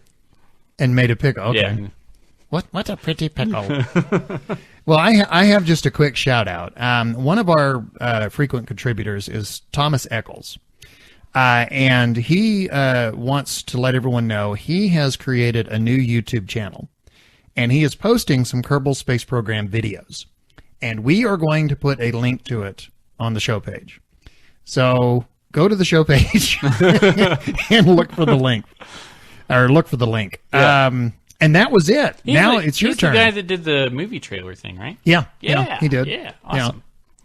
Okay, this one comes from Dan H. Hi, guys. Dan from NEL Films here. First off, I'd like to thank you for tweeting out our KSP Let's Play. It's really been a big boost in views for our fledgling YouTube channel. All right. Well, we probably didn't send anyone good, but we sent somebody. we're a rough crowd here. Yeah. You can't stay. You don't have to go home, but you can't stay. Yeah, here. any publicity is good publicity. Secondly, I'd like to talk about something I accomplished in my single player and challenge you guys to try it as well. Without thinking, after starting a new career mode for game 0.90 and playing for a little while, I accepted a Kerbal from space contract. I proceed to launch and get in an orbit thinking, oh, I can do this without RCS. Then, to my horror, I realized that because of the new upgradable building system, I don't have the maneuver nodes available, nor can I target the orbiting Kerbal. So I say screw it and try to rendezvous with them anyways. Using the small bit of orbital mechanics I've learned from listening to your podcast, to my amazement, I actually managed to get within 2 kilometers of the Kerbal, which is close enough to switch to him and get him to board the ship. Mm-hmm. Yeah, make him walk. All I said, I don't think I could actually do again if I really wanted to. I don't think I could repeat that success. So I am wondering if this is as hard to do as I think it is, or I was just really lucky, and would like to ask you guys and your other listeners to give it a try. It was probably one of the most satisfying things I've accomplished in KSP, as I thought it was next to impossible. Keep up the great podcast, Dan H. We have talked about this many times, but it's always these last-second, hair on fire, going over the cliff. Gonna try it anyway moments. Those are the ones that are most satisfying. Oh, yeah, memory makers. And I'll tell you, what he did, I have yet to be able to do it. I cannot, if I can't target something, I don't know how to rendezvous with something I can't target. Yeah. That was another thing I forgot about career mode, is you can't make maneuver nodes. And you can't do anything with any of that stuff. So I'm not sure whether or not it's true, but I haven't been able to track some things. Mm-hmm. So, like recovering parts to get the money from that. Unless my parts have all crashed down, I've started putting parachutes on everything. So I'll decouple something and it'll hit parachutes. Which costs money. Yeah. I don't know whether or not they survive it, but I was hoping maybe it would so I could save some money. But. Yeah. There's a lot of times there are features in this game that you don't miss. I mean, that you don't realize you miss until they're gone. Yeah. And targeting is one of those. I've never played the game where I couldn't target. And so once in a while, I'll occasionally, especially if I've been playing for a while, glitches kind of sneak in. And once in a while, I'll reach a point where I can't target something for some reason. Yeah. Another glitch I've run into, and this is after playing it for a while, I get to the point where if I do time acceleration, my ship literally explodes. It's like I hit the time acceleration key and it's just done. Yeah, and then all is, like if it was the capsule, was the control vessel, it's like, and all that would be left would be the capsule. And all the other pieces would be, there'd be this giant cloud of pieces that are all moving away very quickly. So that's the point at which I go, okay, reload. Yeah. But yeah, trying to rendezvous and not being able to target, that's tough. Yeah. Okay, I have a quick, this is just a very quick news item. And this is going to require you to get online and do some searching. I tried to cut and paste this picture. I can't because it's a GIF and it rotates. There's about 10 or 15 pictures and it rotates through them and I can't save the individual pictures. Yeah. So I was not able to cut and paste. But this is Kotaku, Australia. We get a lot of stories from them, don't we? Mm-hmm. I was talking earlier about Star Trek. Well, everyone's favorite Star Trek space station has come to Kerbal's space program. It really, and this is quote, it really is everyone's favored Star Trek space station in Kerbal Space Program. The KS-9 was built by Redditor Rufus Callahan, notably without the need of the support of any mods, and it is greatest looked at while listening to the Deep Space Nine theme. I will show you a picture, and I will tell the listenership, again, go online and look for this. It is absolutely amazing. Yeah, and the fact that it's done without any mods is what's... What this is, and I know a more trained eye than mine will probably be able to do this, but I wasn't. Zooming in on this picture, and I told you it's a series of pictures rotating. Well, the pictures themselves zoom in. When you get really close, I can't tell in many cases what the stock parts are that are being used. Wow. Which makes it even that much more amazing. I'm going to guess there are a lot of spaceplane parts that you don't recognize because you don't build spaceplanes. That is, you know what? That's probably true. Yeah. Very good. Again, Kotaku, Australia. The Redditor name is Rufus Callahan, and it's KS9. If you want to do a Google search, just do Gerbil. Gerbil. Do Gerbil. Do Kerbal Space Program and then Star Trek. And chances are this will come up, and it will be amazing, or it will amaze you. I'm down to my last letter. How about you? Yep, I got one left. Okay. This one comes from Andy D. Hi, guys. Recently discovered your podcast after starting to get back into Kerbal. Now the game is in beta. The last time I played, there was only the basic sandbox. Now I have to learn a tech tree and manage money? All good stuff, though. I love the feature on Apollo 8 in the recent episode, and I was wondering if you'd ever heard the album The Songs of Distant Earth by Mike Oldfield. There's a track on there called Let There Be Light that samples the audio. I'm sure you'll probably be able to find it on YouTube if you haven't heard it. I knew the audio was taken from a space mission, but had no idea which one it was until your feature. Thanks for enlightening me. Keep up the good work, Andy D. I actually don't have to go to YouTube. I am a big Mike Oldfield fan. I have been for quite some time. I will say that one of my absolute all-time favorite pieces of music is Tubular Bells, which I know Mike Oldfield is probably in interviews today going, you know, I did other music than that. Yeah. Stop reminding me of the 1973 album. Tubular Bells is one of my favorites, and I have always I enjoy his other albums as well. And I already had that album. And when I was putting together the Apollo 8 retrospective, I guess, or anniversary segment that we did, I tried to find a place to put that in. The thing about audio has to have kind of a logic to it. And Mike Oldfield doesn't exactly write short compositions. Yeah. And so his tracks tend to go on for like 20 minutes. And what he's talking about, the audio, the audio of the astronauts reading from the book of Genesis, plays at one point, and then there's music, and then it plays some more. There wasn't really kind of a logical place where I could cut that and drop it in. Yeah. Now, I could drop it in at this point because I've given an explanation for it. But without an explanation, just dropping it in would have made no sense. And I had, it was like after the fact, and I was thinking, there's got to be some way to work this in, and I just couldn't find it. But yeah, I've heard of it. It is a really cool track. It's also, do you remember we talked, this is a long time back, but do you remember we talked about music we listen to when we play Kerbal? That's a good one to listen to. Mike Oldfield music generally is good to play Kerbal to. Yeah. You were right. Girl with the Dragon Tattoo is good to play. The Gravity soundtrack is really good, and there's a new one I will add, Interstellar. Oh, yeah. So there's very good music. Okay, to play. anytime we talk music, we got to talk the newest one we're listening to while playing the game. So yours would be Interstellar soundtrack? Interstellar, yes. And also, I rotate around. Sometimes I don't just do instrumental. Yeah. For Christmas, and you want to talk about feeling old. For Christmas, I got the Bruce Springsteen box set. It's his first 5 albums. Yeah. Okay.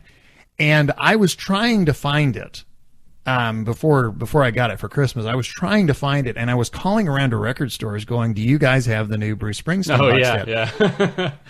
I'm not kidding. The clerk I got was like, Bruce, how do you spell that? And I was like, and at that point I did a facepalm. Yeah. Okay. And he said, is that some kind of rock? And then he goes, hang on a second. And he puts the phone down. And I hear him holler to another clerk, hey, have you heard of this Bruce Springs? No, what kind of music is that? Okay, at this point, facepalm turned into me pounding my forehead on the table. How can you not know who Bruce Springsteen is? Duke Ellington was not my generation, but I knew who he was, and I knew it was jazz. Yeah. Chuck Berry was not my generation, but I knew who he was. How can you not know who Bruce Springsteen is? But the answer to your question is I've been listening to that on kind of a loop. And also, David Bowie's got some new stuff out, so I've been listening to a lot of that.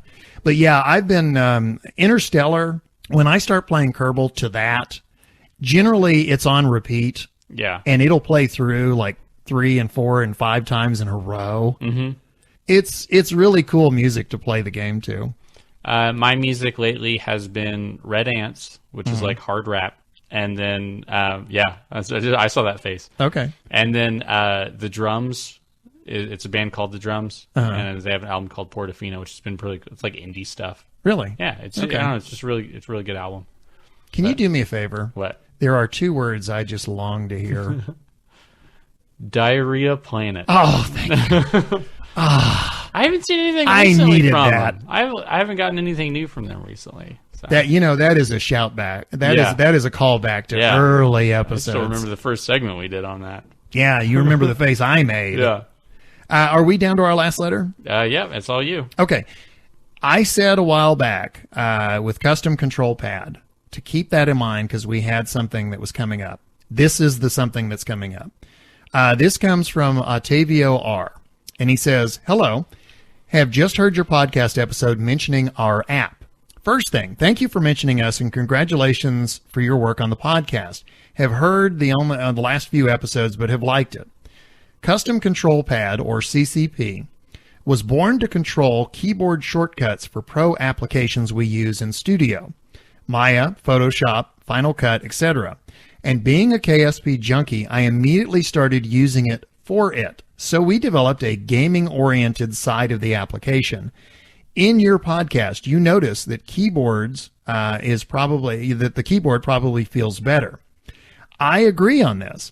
I personally use the keyboard to control my crafts, but always have CCP with custom label action group buttons and all flight data displayed on cool-looking screens and gauges. Our main gaming customers are people playing flight simulators and space sim like Star Citizen and Elite for 2 main purposes. Number 1, immersion. With the right graphics, the iPad screen can feel perfectly integrated with the vehicle, with buttons in the same spot as a real panel, etc. For example, Radio in Flight Simulator. Number 2, simulators usually have a huge amount of keys and shortcuts to remember. With CCP, you can have buttons for every that you can label and edit as you want, which execute whatever PC keyboard key combination, making it easier. I hope you enjoy the app. I love playing KSP with it at home. And Octavio was very nice. He sent us 2 free promo codes for the full version of the game.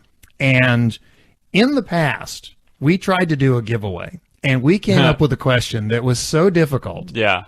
Because we're new at this. And we came up with a question that was so difficult that nobody got it. And so we had to come up with like hints. Yeah.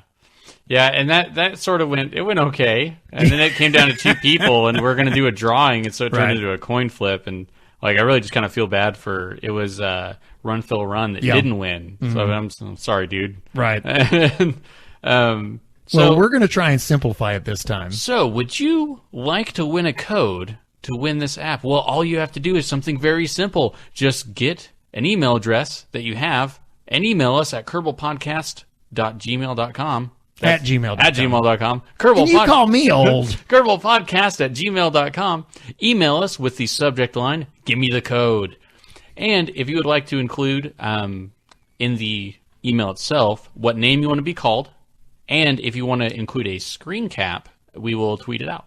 Is that give me the code or gimme, Gimme? Give me the code. Give me the code. Yeah, give me the code. Okay. Yeah, send us an email.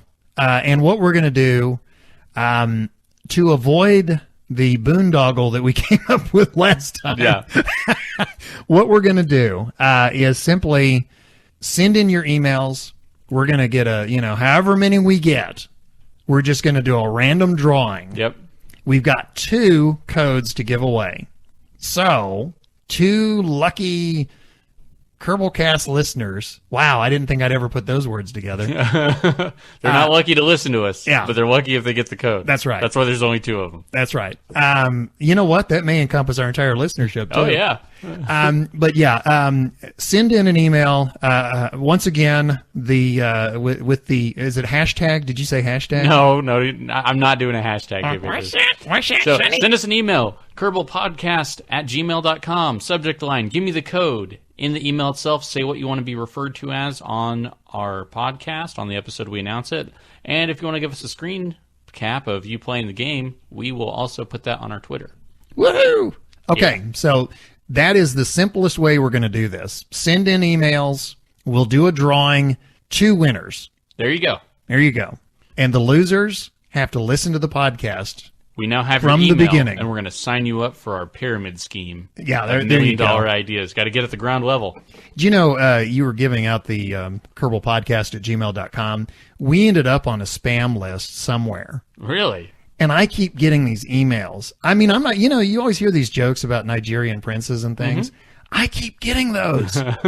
I keep getting scams for, Nigerian princes. I've gotten ones that have told me that some, great uncle or somebody died and left me millions of dollars. Oh man, you're a lucky guy. Yeah. I mean, poor uncle, but I mean, you're lucky. I've gotten one. I mean, it literally said, it was like the government. I mean, that's literally how they identified themselves. Oh, yeah. The government. You want to answer that. Yeah. That's not serious. And it was like, oh, we did some, record checking and you overpaid your taxes, so we need to refund it. We just need your bank account number. Oh. Somehow or the other, we got on a spam list. Yeah. Oh, nice. Anyway, some of this is just absolutely freaking hilarious. Okay, again, we're going to give out custom control pad. Now we're going to move on. Do you know, honestly, I think we have done back-to-back the longest progress update we've ever done. Uh-huh. And I think we just finished the longest mission briefing we've ever done. It's a new year. Wow. Well, we had a lot to get through. Hey, making up for lost time. Yeah. Well, our next segment is not going to be the longest, but we're going to go on now to A Kerbal Life. When we last left our brave characters in A Kerbal Life, we were in major trouble. Jeb was dead! There was an explosion. And, there's not a visual portion, but we assume it was beautiful. And Jeb, what happened to Jeb? Let's find out in A Kerbal Life. And the attention of Kerbals everywhere is focused on the Kerbal Space Center today after the accidental launch of the first manned space mission without a parachute. The latest news is that the ship hurtled back to the ground uncontrolled and hit in a massive, though reportedly beautiful, explosion. It wasn't supposed to go like this, Carmen. What do you mean, MC? Well, ever since I was just a little sprout, all I ever wanted to be was mission controller. The big MC. A sprout? Does that mean Kerbals are plants? You're missing the point, Carmen. The first Kerbal in space dies on my watch. Jeb knew the risks, MC. This isn't on you. Did he, Carmen? Did he really? Hi, everybody. Jeb? Oh, good. Jebediah. You're here in time for the next mission. Great. I'll get suited up. Wait a minute. Going through the final checks now, MC. Almost prepared for launch. How is Jebediah in that rocket? He put on his suit and got in there? He died, Carmen. His rocket crashed. Does that not strike you as odd? Well, the administrator did set the difficulty settings to normal, MC. That's probably why he's back. Difficulty settings? Real life doesn't have difficulty settings. There's something bizarre going on here, and I intend to figure it out. I need to know the truth. I'm gonna be single-minded about this. I'm gonna focus on this like a laser. My attention will not waver. Look, the donut card is here. Donuts. Mission control to Mooner 1. We have the go and you'll be launching in a minute. MC, I got a good feeling about this mission. Well, remember my catchphrase. Failure is another form of success. Keep working on that one, MC. I'm not sure that one even makes sense. Right. To the mission. What can possibly go wrong? A Kerbal Life was written by Amy Kettlewell with music by Lee Rosevere. Jebediah Kerman and Kerbal Space Program were created by Squad. The game is available for purchase on Steam or KerbalSpaceProgram.com. Wow, Jeb is back. Yeah. Well, I missed him. Honestly, I was worried Because, as we've said before, Amy Kettlewell writes this program. So we don't know from week to week what's going to happen. And last week, or I guess last program, when she sent this in and Jeb died. Right, where do we go from here? We were like, Amy is the Jeb killer. Yeah. You know how, politics, they always talk about, this is a job killer. It's like, Amy is the Jeb killer. I was thinking, oh my God, what did we get ourselves into here? And then, of course, that's right. And that happened to me. When I deleted, remember I said I deleted the Discovery mission? Mm-hmm. And they were all back in mission in the astronaut complex. Yeah. Forgot about that. Interesting. Well, anyway, we'll see what happens next. Yeah. Again, that's A Kerbal Life, and it is written by Amy Kettlewell. That's going to be interesting. Yeah. I'll be curious to see what happens from here. We are literally putting the final touches on one of the longest episodes we've ever done. Well, let's not extend it. Oh, yeah, that's true. That's true. Yeah, there's not an after the credits this time. Yeah. So Which is, that wraps it up for episode 33, a different 2015. And you know why that is, don't you? Because I went back with a sports almanac and I changed the timeline. Mm-hmm. I did it. It didn't even work out for you. So the 2015 you thought you were going to have, Completely different. completely different. Your fault. I did it. So we want to hand out some thanks, if they're still around, if we didn't change the timeline enough. We want to thank all of our listeners, and that includes our regular contributors, and that is especially including Amy Kettlewell, writer of A Kerbal Life. Yeah, good job on that, Amy. Also, the music that you just heard is Lee Rosevear, and he does the music for A Kerbal Life. The rest of the music that you hear in the program comes to us from Professor Soap. You can find him at facebook.com/Professor Soap. We also want to thank Ascalon for posting episodes of Kerbalcast to YouTube so you can read them with the YouTube captioning. That's where Homer to your mobile comes from. There you go. And we do want to toss out, even though we kind of slagged on 0.90, we still love you. We still love you. You're our buddy. You're our pal. We're, of course, talking about Squad. Thanks, guys. It's an awesome game. Yes, we're going to nitpick, but that's what we do. Hey, I always say, it's a nitpicky, abusive kind of love. Complaining is a gamer's first language. That's true. Yeah. That's true. I would amend that. Complaining is a nerd's first love. Yeah, there you go. It's like Star Wars. Okay? What did you hear for years? Oh, I wish George Lucas would go back and make episodes 1 through 3.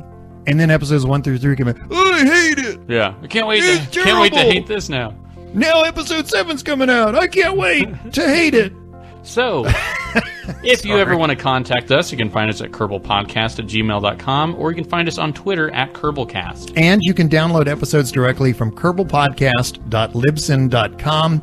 You can subscribe to us on iTunes. And I want to say thank you to everyone who has been leaving comments on iTunes. Yeah. When we first started this podcast, I used to, every day, I would go to iTunes and look under comments, and there'd be nothing there. Uh-huh. And I was thinking, oh no, they hate us. And that first comment came up. And I was like, oh, we can keep going. This is great. This is great. And then, over time, a couple of more comments would come up. And oh, man, this is just great. Yeah. And then here lately, we've been getting a bunch. Oh, yeah. Some of them are real recent. Thank you so much for posting iTunes comments. If you have not done so and you would like to, please do it. We're trying to get the word out about this podcast. It makes, you want to talk about making my day. Going to iTunes and seeing comments. Good comments. I guess I should add that. You're setting yourself up here. Yeah, I really was. Somebody's going to, it sucks. Trash S-U-X. Yeah. You can't heal stupid. That was a callback. Oh, yeah, there you go. But anyway, love comments on iTunes. Thank you so much. And as we mentioned, look for us on YouTube so you have the pleasure of misreading what the automatic closed captioning thinks we're saying. But at least it's there. Well, that does it for episode 33 of Kerbalcast, a different 2015. Until next time, I am your LMP, Lunar Module Pilot Biff Aldrin, our CMP, Command Module Pilot, Nostromo. Happy Kerbaling!